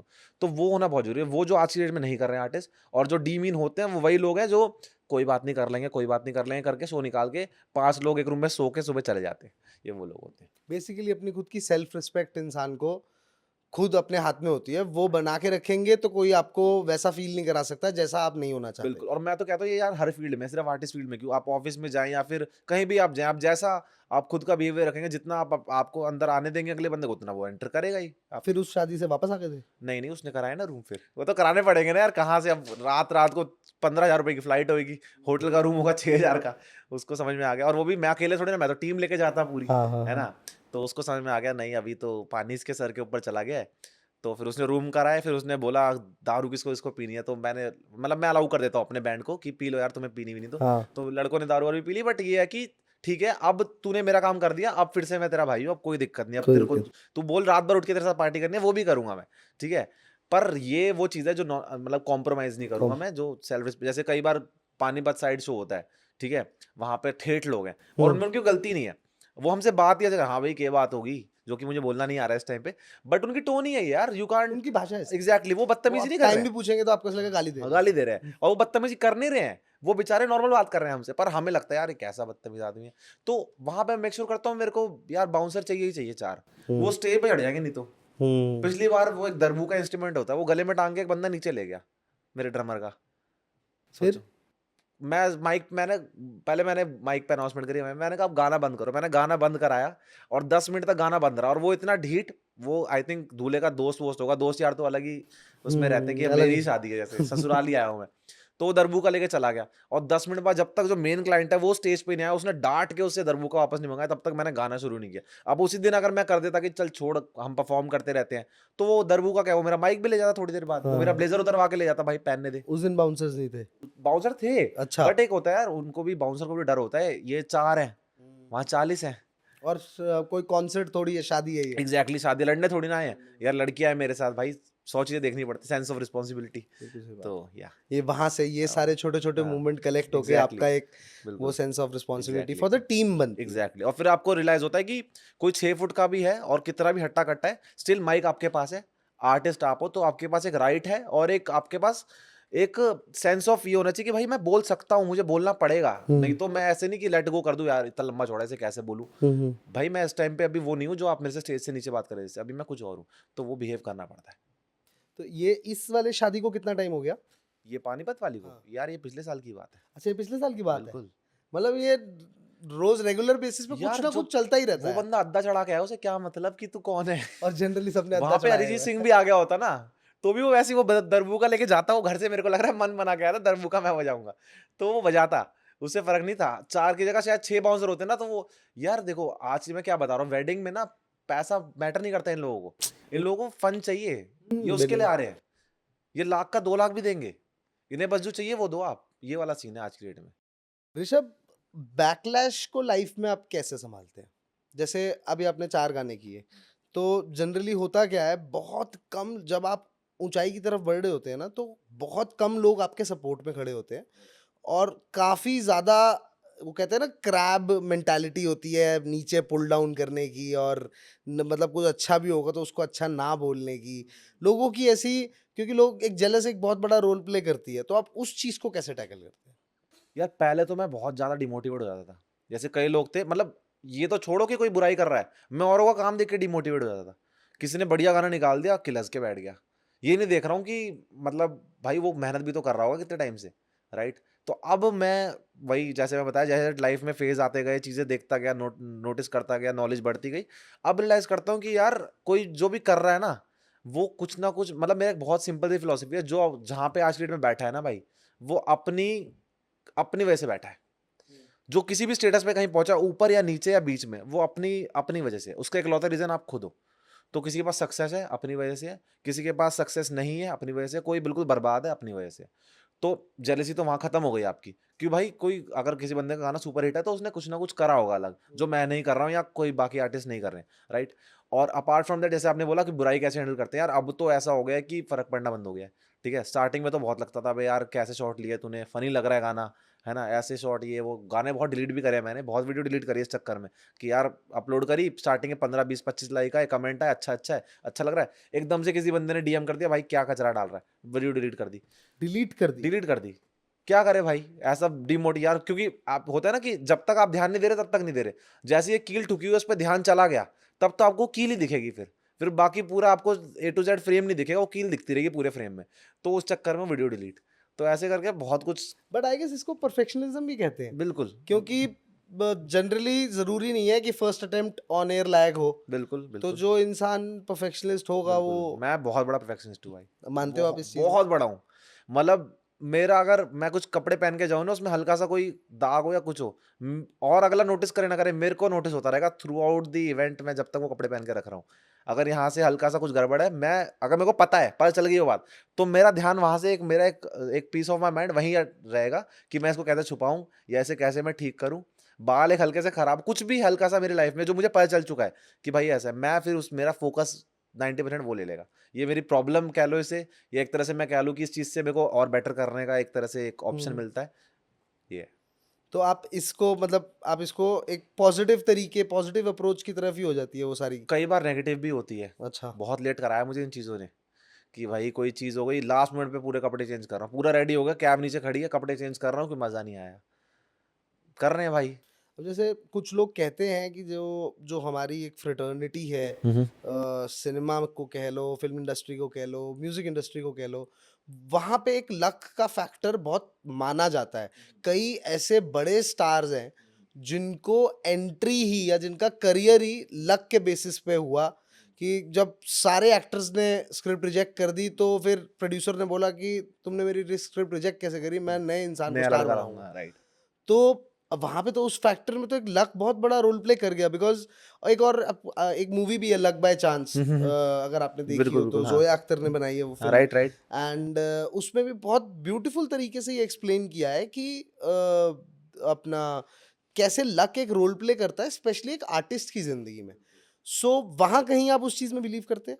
यार मैं इसको भी लक ना बोल के डेस्टिनी ही बोलूंगा। जैसे आपने मूवी का डिस्कशन किया लक बाय चांस, ठीक है, उसमें भी अगर आप नोटिस करोगे ना, वो बंदा एकदम से ऐसे नहीं कि कल सुबह उठा और मूवी मिल गई। उसने कितने ऑडिशन भी दिए हैं। वो तो, हम एक पार्ट आपने बोला कि डायरेक्टर ने स्क्रिप्ट रिजेक्ट कर दी, मैं तो नया लड़का लाऊंगा, पर ये देखो, ये इसकी भी तो स्टोरी चल रही है, ये भी तो लगा पड़ा है, ये भी तो घिस रहा है ना बेचारा, मुंबई जाके, मुंबई में रहना कितना मुश्किल है। बट कोई उससे ज्यादा भी तो मेहनत कर रहा है। बट उसकी डेस्टिनी नहीं होगी वो। क्या पता उसके लिए वेब सीरीज लिखी हो आगे हो, कि कितने एग्जांपल हमारे सामने ना, वेब सीरीज अभी ये तुम्बाड़ आ रही है, तुम्बाड़ री रिलीज हो रही है, राइट? जब मूवी रिलीज हुई, किसी ने घंटे का ध्यान नहीं दिया, क्या मूवी है, क्यों है, क्या है, किसी ने ध्यान नहीं दिया।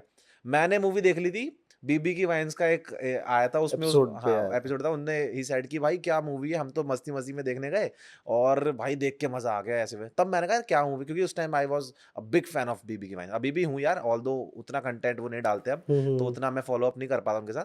बट हाँ, उनने एक टाइम पे बोला कि भाई मूवी देखने, मैं देख के आ गया।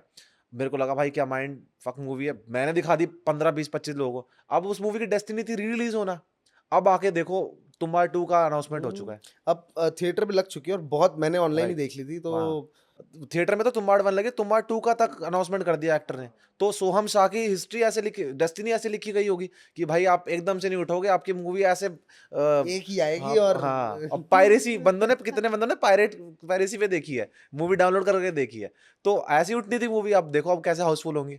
अच्छा, जनरली एक आदत होती है जब हम एज अ आर्टिस्ट या एज अ टेक्निकल या एज अ कुछ भी, हम लोग मूवी अलग तरीके से देखते हैं और दुनिया मूवी अलग तरीके से। बिल्कुल बिल्कुल बिल्कुल मेरे को बहुत मेरे घर पे ऐसे मेरी बहन मेरे को बोलती है, तो क्या यार तुम मूवी नहीं देखता, पता नहीं क्या देख रहा होता है मूवी में।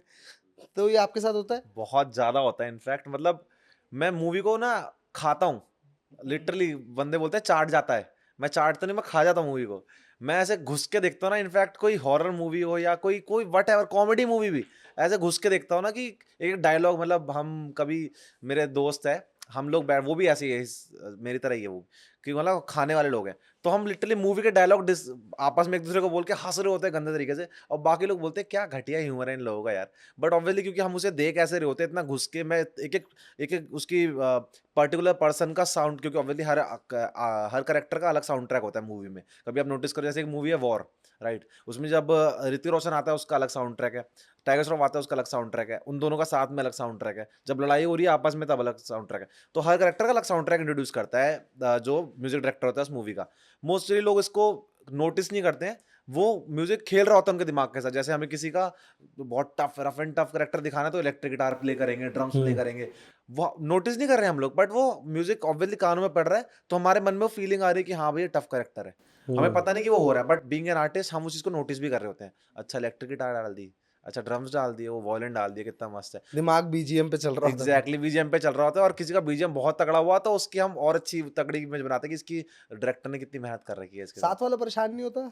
हम बताते नहीं ना उसको वो तो बेचारा अपना, वो तो डायलॉग सुन रहा है ना, हाँ। वो तो हमारा दिमाग है जो उसे डिकंस्ट्रक्ट कर रहा है। ऋषभ, हर एक इंसान का जर्नी तो सबकी अलग अलग होती है, लेकिन हर एक इंसान के मन में एक फाइनल गोल होता है, कहते हैं एक फाइनल ड्रीम है, वो आपका क्या है? यार देखो, मैं ना ये मानता हूँ कि ना कभी भी ना डेस्टिनेशन आपका गोल नहीं होना चाहिए, कोई भी एंड डेस्टिनेशन कोई गोल नहीं होना चाहिए, जर्नी आपका गोल होना चाहिए। कि बस जर्नी मेरी ऐसी हो कि वो चलती रहे और ज़्यादा डीप और ज़्यादा हैवी होती रहे। और मैं सोचता हूँ कि हम सबको ऐसे ही सोचना चाहिए, क्योंकि आप जिस दिन आपका एंड गोल आप लेके चल लोगे ना, जिस दिन मिल गया, अगले दिन आपकी लाइफ आपको वर्थलेस लगने लगेगी। गलत बोल रहा हूँ तो बताओ यार। नहीं, सही बात जिस है। दिन मैं सोच लूंगा कि यार मेरे कॉन्सर्ट पे 10,000 लोग आ जाए, जिस दिन 10,001 लोग आ गए, मैं तो फिर गोललेस हो गया ना। क्योंकि फिर मैं चाहे अगला गोल रख दूं 20,000 का भी, पर मुझे पता है वो तो मिल ही जाएगा मेरे को। जब 10,000 का मिल गया तो 20,000 का भी मिल ही जाएगा, तो फिर एक ना एक दिन मैं खुद को मोटिवलेस फील कर दूंगा।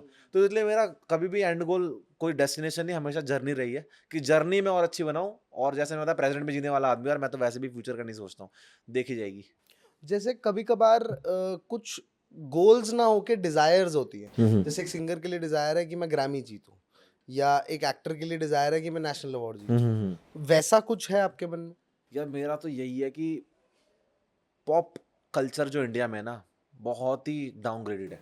मतलब आज की डेट में जितने बड़े बड़े यूट्यूब चैनल है ना, टी सीरीज, जी म्यूजिक और सोनी म्यूजिक वगैरह, आप यकीन नहीं करोगे जितने इस पे 90% सॉन्ग्स आते हैं ना, उसका टी सीरीज से कोई लेना देना ही नहीं है। मतलब एक लेबल का क्या मतलब होता है यार? आप एक इंडिपेंडेंट आर्टिस्ट को सपोर्ट करो, उसका गाना रिकॉर्ड कराओ, उसकी वीडियो शूट करवाओ और फिर उसे अपने चैनल पे डालो, ये होना चाहिए लेबल का मेन काम। पर आज की डेट में ये है कि एक आर्टिस्ट है, अपने पैसों का मैं गाना रिकॉर्ड कराऊंगा, अपने पैसों की मैं वीडियो शूट कराऊंगा, फिर मैं जाके उन्हें वीडियो बेचूंगा, उसका भी पैसा मैं ही दूंगा, ताकि वो अपने चैनल पे अपलोड कर सकें, और फिर उसके उन्हें जो भी फेम मिल जाए कि भाई टी सीरीज पे इसका गाना आ गया और इसके इतने मिलियन व्यूज आ गए। बस इतनी मार्केट बन के रह गई है पॉप सिंगर्स की, और इतना ही इनकी आज की डेट में लेबल्स की वैल्यू रह गई है कि खुद कुछ नहीं कर, खुद करते हैं तो किस पे पैसा लगाएंगे? बड़े आर्टिस्ट पे जो सेफ है उनके लिए, कि पता है भाई नेहा कक्कड़ या टोनी कक्कड़ के या फिर बादशाह के गाने आएंगे तो हिट होने ही है। ऑब्वियसली उन्होंने अपना नाम बनाया मार्केट में, उन्होंने अपने टाइम का स्ट्रगल किया है, पर आज की डेट में वो एक जगह पहुंच चुके हैं। तो what is the point of you being such a big brand if you are not helping someone who need your help right now, right? True. तो ये बहुत बड़ी प्रॉब्लम है इंडिया में पॉप कल्चर, पॉप म्यूजिक को लेके, जो कि काफी हद तक हिप हॉप ने बहुत सही करी है, right? Independent artist. Independent artist, सबसे बड़ा जो बीफ हुआ था हमारे अभी स्टार्टिंग में, रफ्तार वर्सेस एमिवे, इसने बहुत हद तक एक तरह से रेवोल्यूशन ले आया इस चीज में, कि बंदे ना म्यूजिक में आ गए यार, बहुत ज्यादा म्यूजिक को समझने लग गए हैं, म्यूजिक को सुनने लग गए हैं, ठीक है? बहुत, मैं तो लिटरली मानता हूँ रफ्तार सच में अब तक अंडररेटेड है। बंदे बोलते हैं भाई कहाँ पहुंच गया रफ्तार, क्या बात कर रहा है, तो मैं तो बोलता हूँ वो बंदा अभी भी अंडररेटेड है। इतना लिरिकली इतना स्ट्रांग है बंदा, कैलिबर इतना, म्यूजिकली इतना स्ट्रांग है, मतलब मैं किसी और से कंपेयर नहीं कर रहा उनको, बट वो बहुत भारी आर्टिस्ट है, ठीक है? और ऐसे ही मैं मानता हूँ कि इन लोगों की वजह से ही जो अभी पॉप कल्चर बच रहा है, थोड़ा बहुत बच रहा है, नहीं तो पॉप कल्चर बहुत ही बुरा हाल है आपका। अगर हम एक बार कंपेयर करें तो हनी सिंह और रफ्तार में क्या कंपैरिजन है? यार Honey Singh is not a rapper, okay Honey Singh is not a rapper, he is a music producer मेरी सेंस में, और बहुत तगड़ा म्यूजिक प्रोड्यूसर। उसका म्यूजिक आप इतना भारी है ना उसका म्यूजिक, कि अब अभी खुद के इंटरव्यू ने बोला ना क्या गाने बनाता था मैं, ब्लू है पानी पानी पानी, ये वो खुद ही बोल रहा है बंदा, यार मैं कौन होता हूँ कुछ बोलने वाला। वो खुद बोल रहा है क्या गाने हैं भैया, आप रफ्तार का ले लो ना यार, आप लुंगी डांस के लिए भी लुंगी उन्होंने बोला। लुंगी डांस कितनी लॉजिकल बात बोली, क्या गाना है यार ये। पर भैया आप रफ्तार का, मैं कह रहा हूँ कोई आप भी गाना उठा लो। आप हनी सिंह का टॉप गाना उठाओ, रफ्तार का सबसे बेकार गाना उठाओ, और कर लो कंपेयर। लिरिकली स्टैंड नहीं कर सकते आप हनी सिंह के गाने के साथ। लेकिन हनी सिंह ने स्टार्टिंग से ही अपने आप को प्रमोट एज अ रैपर ही किया, क्योंकि पूरे गानों में उनका एक रैप आता था सिर्फ। आप कह रहे हो वो रैपर नहीं है। मेन बात ये है ना कि जैसे मैंने अभी वेडिंग की बात करी कि भाई जो क्लाइंट को चाहिए वो देना पड़ता है। म्यूजिक प्रोड्यूसर, आपको पता है बोलिएगा म्यूजिक किसने बनाया है? राजड़ दे यार बोले, या सबने सुना है उसका म्यूजिक किसने बनाया है? मेरे को नहीं पता। प्रीतम के स्टूडियो का गाना है वो, और उसके स्टूडियो में बैठ के किसी एक पर्टिकुलर म्यूजिक प्रोड्यूसर ने बनाया होगा, उसका नाम ना किसी को पता ना कुछ कुछ, ठीक है, किसी को नॉलेज नहीं होगी, पर वही सिंगर सबको पता है, अमित मिश्रा ने गाना गाया है। कितना ही बड़ा सॉन्ग आ जाए, अरिजीत सिंह का गाना हमें पता है, म्यूजिक का उसका म्यूजिक प्रोड्यूसर कौन है, प्रीतम, हमें पता है, पर ऐसे एक बंदा म्यूजिक नहीं बनाता, एक बहुत बड़ी टीम होती है। प्रीतम जी हो गए या फिर AR रहमान जी हो गए, इन सबकी टीम होती है 8-8 15-15 20-20 बंदों की। हर बंदा अपना आइडिया लेके आता है, गिटार ऐसे बजेगा, बेस ऐसे बजेगा, उन बंदों को कभी पहचान नहीं मिलती। क्यों नहीं मिलती? क्योंकि भाई कितने नाम लिखेंगे।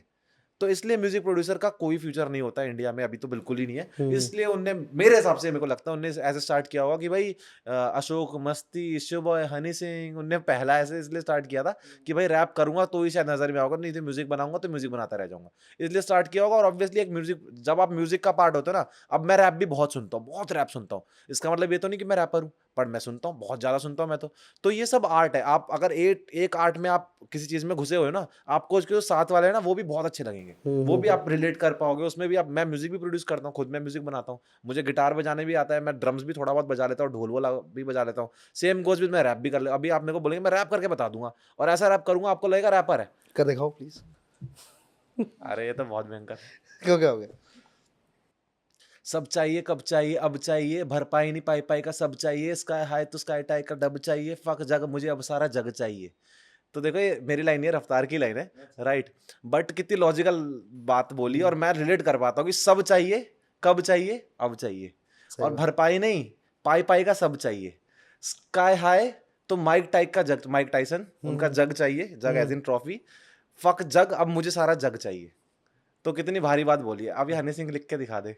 सही बात। आप कह रहे हो कि कलम का जो एक कमाल है वो रफ्तार में आपके हिसाब बिल्कुल, से ज्यादा है, वो ना- उसकी नॉलेज और उसका राइट, कोई कंपैरिजन नहीं कोई है। नाम ही कलमकार, कलमकार। राइट, तो कोई रीजन है ना भाई, बहुत भारी आप आर्टिस्ट है। मिले हो कभी? अभी तक तो नहीं हो पाया। फेस्ट में आए थे मेरे कॉलेज में एक बार, तब लगता था यार क्या बंदा है, स्टेज प्रेजेंस है, और बहुत सीखा भी मैंने स्टेज प्रेजेंस से, उनकी बहुत तगड़ी स्टेज प्रेजेंस है बंदे की, खा जाता है स्टेज वो पूरा। एक यार मिलिंद गाबा क्या परफॉर्मर है यार, वो सिंगर तो आउट फिनोमिनल है ही, क्योंकि आजकल देखो दो चीजें होती है, या तो इधर यू आर गुड सिंगर और इधर you are good performer. Milind Gaba is a blend of both, बहुत अच्छा सिंगर, वॉइस बहुत गुड, और परफॉर्मर ऐसे है ना, खा जाएंगे स्टेज को, लिटरली पूरा मूवमेंट लेफ्ट टू राइट, आगे पीछे, बातें करना क्राउड से, गाना बंद करवा के ऐसी बातें बोल देना भाई शोर नहीं मचाओगे घर चला जाऊंगा, अरे सच में सुनने जाएगा। लेकिन बात करने का तरीका, खुद की स्टेज प्रेजेंस, ये सब सीखने यार, ये अब लोगों को लगता है ये नए नए आर्टिस्ट, अरे कोई नई आर्टिस्ट नहीं है भाई, ये 15-15 20-20 साल से लगे पड़े, इनसे सही बात। सीखने को बहुत कुछ मिलता है।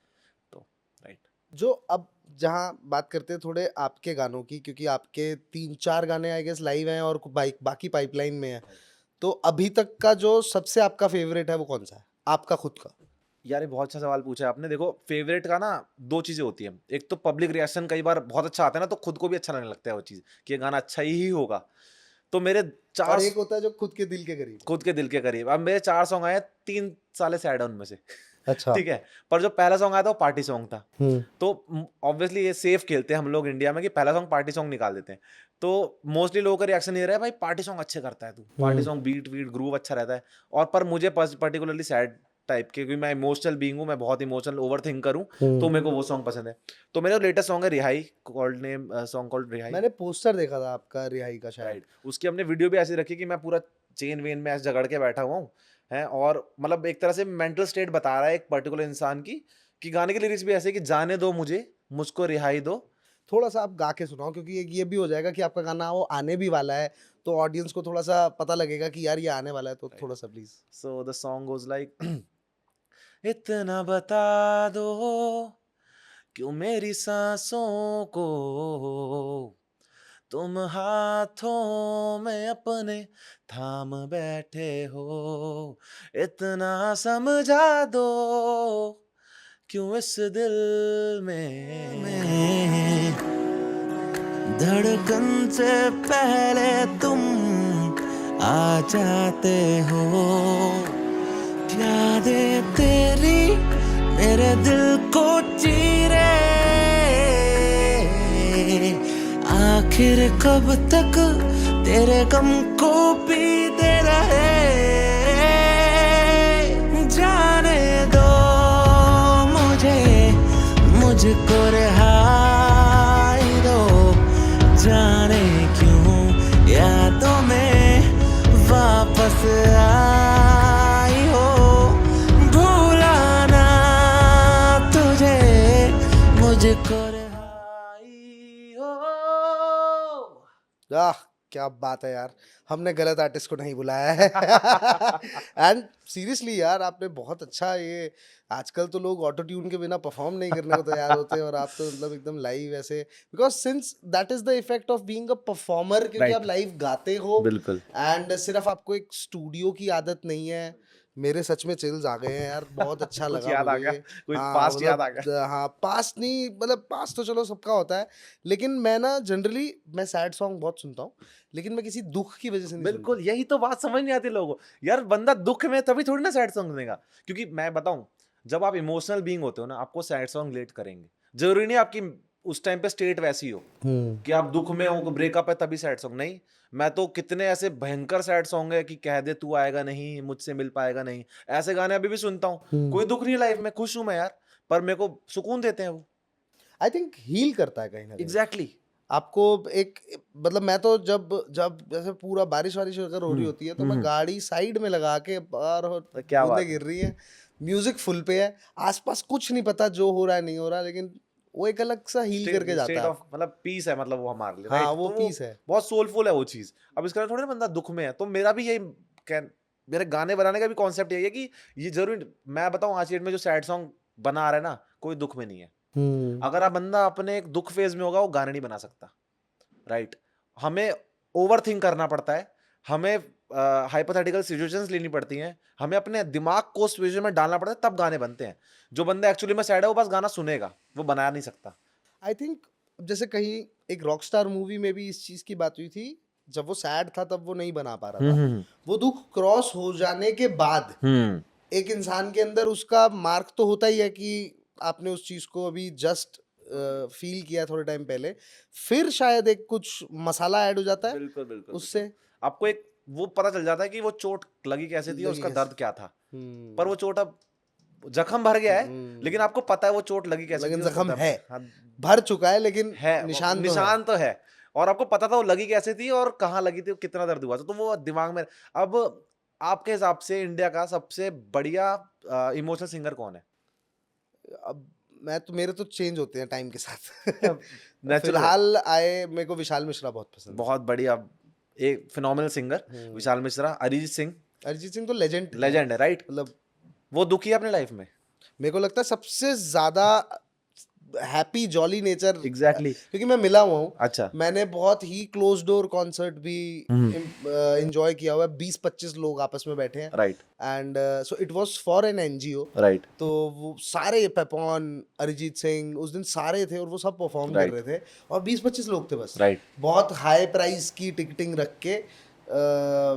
तो मैंने जब वो अपनी लाइफ में, मेरा ब्रदर मेरे साथ था, Shivam was with me, and मैंने जब वो फील किया ना, 25 लोग बैठे हैं यार मात्र, और अरिजीत सिंह गा रहा है, और रूम बंद है, और कोई आवन जावन नहीं है, कुछ नहीं है, सिर्फ वो गा रहा है और आप ऐसे देख रहे हो, और इतना सा जितने आपसे दूर बैठा हो इतनी दूर बैठे।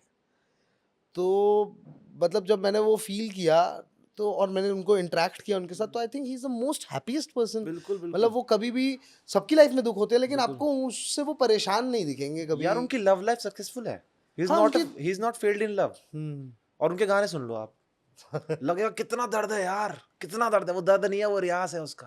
सही बात है। वो जो तराशा गया है आवाज को, वो जो तोड़ा गया ऐसे हथौड़ा लेके, वो है वो आवाज। समझ रहे हो? वो हमें आर्टिस्ट का काम ही होता है फील कराना। फील कर लिया तो क्या, दारू खुद ही पी ली, नशा शराब में होता तो नाचती बोतल, ये बोला था किशोर कुमार जी ने। वो खुद दारू नहीं पीते थे। और गाना सुन लो कभी, मुझे नौलखा दिलवा दे रहे हो सही वो अभी सही वाला। है। क्या गाना है यार, लगेगा मतलब पीते टाइम आप सुन लोगे ना जिस दिन वो गाना, आप ये गाने छोड़ दोगे कि अब तो बैठूंगा तो यही सुनूंगा। और बंदे ने कभी जिंदगी में शराब नहीं पी। कभी कभी उन्होंने जिंदगी में नहीं टच की, ये बात मैंने भी कई लोगों ने बताई है ये चीज। इससे बड़ा एक आर्टिस्ट की बुनियाद क्या होगी? बिना शराब पिए शराब को डिफाइन कर दिया, Define बोतल कर- को डिफाइन कर और दिया ऐसा डिफाइन किया कि कि लेजेंडरी पीने हो वाले ना गया। और पीने वाले ना कर पाए। तो ये होता है आर्ट। सही बात है, मतलब दिल टूटना जरूरी नहीं है। दिल टूटना जरूरी है, टूटना जरूरी है, लेकिन दिल टूटा हुआ जरूरी नहीं है। हुआ जरूरी। अभी प्रेजेंट मेरा वो नहीं हो सकता तो मैं आर्ट नहीं कर पाऊंगा। आपका दिल टूटा है? सबका टूटता है यार, किसका नहीं टूटा दिल? दिल सबका टूटता है। कॉलेज लाइफ ही ऐसी होती है, स्कूल लाइफ ऐसी होती है कि हम ऐसी चीजों को भी प्यार मान लेते हैं जो कि दोस्ती भी नहीं होती है, और फिर उस टाइम पे हमें लगता है कि दिल टूट गया और ऐसे ऐसे, पर वो चीजें सीखने बट को मिलती है। मेरे को ऐसा लगता है कि प्यार में सबकी अपनी अपनी अलग अलग डेफिनेशन है। कुछ लोगों के लिए प्यार एक अलग है, कुछ लोगों के लिए वो अलग बैरोमीटर पे काउंट करते हैं उसको। आपके लिए आप प्यार में जैसे हर अलग अलग हैं, एक इमोशनल है, एक फिजिकल अटैचमेंट है, एक मेंटल सेटिस्फैक्शन है। आजकल लोग इस चीज को रियलाइज कर रहे हैं कि यार मेरा मेंटल सेटिस्फैक्शन बहुत जरूरी है, rather than being emotionally attach या फिजिकली अटैच। एक मेरे को मेंटल पीस चाहिए। तो आपका पलड़ा किस में भारी रहता है? यार देखो, मेन चीज ना, सबसे बड़ी प्रॉब्लम क्या होती है मेरे को जो लगता है, अब यार कितना ही मैं रिलेशनशिप एक्सपर्ट तो हूँ नहीं, टू सही बी बात ऑनेस्ट, है, है ना, कोई भी नहीं। बट फिर भी जो मेरे को लगता है ना कि हम ना अपनी, जब तक हम अपनी कमियां पूरी करने के लिए अगले इंसान में ढूंढेंगे तब तक हमें प्रॉब्लम नजर आती रहेगी। जब तक हमें लगेगा ना कि मेरे में ये अधूरापन है और अगला बंदा इसे आके पूरा करे, तब तक दिक्कत रहेगी लाइफ में, तब तक आपको अपना आइडल पार्टनर नहीं मिलने वाला। जिस दिन आप खुद को सोच लोगे ना कि भाई मैं अपने आप में जैसा हूं वैसा हूं, और नेक्स्ट पर्सन अपने आप में जैसा है वैसा ही है, वो मेरे को फिल करने के लिए नहीं आया है और मैं उसको फिल करने के लिए नहीं जा रहा हूँ, ठीक है, तब तक आई थिंक मेरे हिसाब से वो चीज गुड रहेगी। जिस दिन आप ये सोच लोगे कि भाई मेरे में कमी थी और उसने पूरी नहीं करी, उसने ये गैप फिल नहीं करा, तो आप एक्सपेक्टेशन रख लोगे। और एक बहुत ही तगड़ी बात मैं मानता हूँ, expectation always hurts. Expectation always hurts, क्योंकि वो हमारे दिमाग के अंदर बनती है। तो जब भी आप कुछ भी एक्सपेक्ट करोगे, सिर्फ लव लाइफ की बात नहीं, लाइफ में कुछ भी एक्सपेक्ट करोगे आपको हर्ट होगा ही, ज्यादा नहीं तो कम होगा ही होगा, किसी भी चीज में ले लो। तो इसलिए एक्सपेक्टेशन तो क्या आप इस रूल को, क्योंकि जनरली ये रूल इंसान अपना नहीं पाता है, बिल्कुल एक्सपेक्टेशंस कहीं ना कहीं से आ ही जाती हैं life बिल्कुल में। बिल्कुल बिल्कुल और जिनसे आप प्यार करते हो उनसे तो जरूर आती है। बिल्कुल टोटली। तो आप उसको कंट्रोल कर पाते हैं? मैं कंट्रोल तो यार, ये मोह माया में फंसे हुए इंसान है हम लोग, तो कंट्रोल तो नहीं कर पाता, पर जैसी एक्सपेक्टेशन हर्ट होती है ना, उस टाइम खुद को याद दिलाता हूँ एक सेकंड के अंदर कि एक्सपेक्टेशन ऑलवेज हर्ट्स। तो जो हर्ट वाला पार्ट है ना, वो उससे बच जाता हूँ। समझ जाते हैं। तो एक तरह से कहते हैं ना कि मार खा ली पर दर्द नहीं खाया, दर्द नहीं हुआ है, तो वो उस चीज में बच जाता हूँ कि एक्सपेक्ट तो करने से नहीं बच सकते, एटलीस्ट हर्ट होने से बच सकते हैं। तो ये हाँ, मैं बच जाता हूँ इस चीज से कि एक्सपेक्टेशन ऑलवेज हर्ट कोट याद रखता हूँ, तो बढ़िया रहता है। तो अब आगे क्या फ्यूचर के लिए मैं लोगों को क्या बोलूं कि क्या बड़ी चीज की तैयारी होने वाली है? ऋषभ जी की ये चीज लॉन्च होने वाली है या आने वाला है, तो उसमें व्हाट इज कमिंग अहेड? यार देखो, मेरा मेन कॉन्सेप्ट जैसे मैंने बताया, पॉप कल्चर को बूस्ट करना है, ठीक है। तो अब मेरा तो पूरा प्लान यही है कि जो इंटरनेशनल, आपने ग्रैमी की बात करी थी कि इंडिया में कोई ग्रैमी लेके नहीं आया अब तक, और मुझे लगता है लाएगा भी नहीं। उसका रीजन ये है कि ग्रैमी मोस्टली, एक तो जितने सॉन्ग्स ग्रैमी जीतते हैं 90% of the songs are English, in English, right. जो नॉन इंग्लिश हैं वो सॉन्ग्स हैं जो बाहर के लोग, वेस्टर्न लोग सुनते हैं, वेस्ट के लोग सुनते हैं।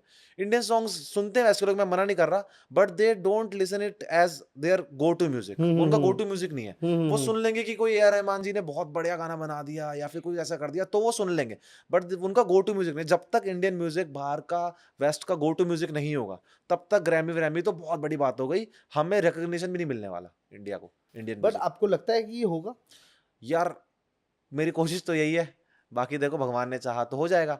बाकी अगर फ्यूचर की बात करें तो फुल ऑन प्लान ऐसा है कि इंटरनेशनल लेवल का म्यूजिक बना रहे हैं। शुरू से मेरा प्लान वैसे तो ऐसा ही रहता है कि थोड़ा वाइब भी ऐसी आए कि लगे ही ना इंडियन म्यूजिक है। मेरी वाइब भी थोड़ी वेस्टर्न पॉप म्यूजिक टाइप की होती है, और उसी को कंटिन्यू करके मैं आगे फ्यूचर में देखना चाहूंगा। और फ्यूचर के प्रोजेक्ट भी ऐसे ही होंगे कि लोगों को लगेगा नहीं कि भाई ये इंडियन कॉन्सेप्ट के हिसाब से शूट हुआ है। कॉन्सेप्ट भी हम थोड़ा एक्स्ट्रॉर्डनरी, थोड़ा मतलब मैं ये मान के चलो 4 में से 2 गानों में तो मैं मरा ही हूँ अपने। तो वो कॉन्सेप्ट ही हम ऐसा रखते हैं कि भाई मरने का तरीका, अब जैसे मैं बताया, जंजीर में बैठा हुआ है बंदा, और आप अगर वीडियो देखोगे ना, जंजीर में ऐसे बैठा हुआ है और मैंने पानी, हमने स्विमिंग पूल में गिरा दी, बंधा हुआ है बंदा, और अच्छा। स्विमिंग पूल में गिरा दी हमने चेयर, बंधा हुआ? बंधा हुआ चेन हाँ। मेरे को ही, ठीक है, और वो शूट करना इतना मुश्किल, और ऑब्वियसली मेरा दोस्त साथ में खड़ा हुआ है मेरी जान अपने हाथों में लेके, कि ऑब्वियसली वो चेन छुड़ानी है, और मेरे पास मुश्किल से 10 से 12 सेकंड है कि मतलब शॉट देने के, और फिर खोल के मुझे बाहर भी आना है। तो वो शॉट करना, अब ये मेरे को लगता है इंडिया में किसी ने किया भी होगा तो प्रॉपर प्रोटेक्शन वगैरह, स्टंट डबल, दुनिया भर की चीजों के साथ। ऑब्वियसली अभी यार बिगिनिंग आर्टिस्ट है तो उतना हमारा बजट नहीं है और इतनी चीजें नहीं है, स्टिल हम कर रहे हैं, और अभी तो और नेक्स्ट लेवल जाएंगे, कुछ ऐसा भयंकर करते रहेंगे, कॉन्सेप्ट रखेंगे ऐसा कि भाई लोगों को लगे ये नहीं देखा मैंने, बाकी सब देख लिया, ये नहीं देखा। काफी डीप बातें हुई हैं आज, मतलब बिल्कुल। एक हमने मेरे को उम्मीद नहीं थी, क्योंकि मैंने आपको स्टेज पे परफॉर्म करते हुए देखा है, हमने BNI मीटिंग्स में एक दूसरे से मिले हैं, बट एक इंसान की गहराई उससे एक कहते हैं ना 1 to 1 करके पता लगती बिल्कुल है। बिल्कुल बिल्कुल वो एक तरीके की, मतलब मेरे को एक्सपेक्टेड नहीं था, बट आपके अंदर एक डेप्थ है, आपके अंदर एक एक ठहराव है जो लोगों को दूर से देख के शायद फील ना होता हो, बिल्कुल। बट आज मैंने वो रियलाइज किया है उस चीज़ को। सो मेरे को, और जब मैंने आज आपका ये गाना सुना है, मेरे को नहीं पता बाकी सबका क्या पॉइंट ऑफ व्यू है, what I feel is you have a bright future, and मैं आपको बहुत बहुत गुड लक विश करूँगा कि आप ऐसे ही अपनी आवाज़ से लोगों को खुश करते रहें, और ऐसे ही अपने जॉली नेचर से अपने फैंस को, और जो नए फैंस ये शो देखने के बाद बनने वाले हैं, बिल्कुल। उन लोगों को आप एंटरटेन करते रहें। और thank you so much for inviting me in this wonderful program. Thank you so much for joining us.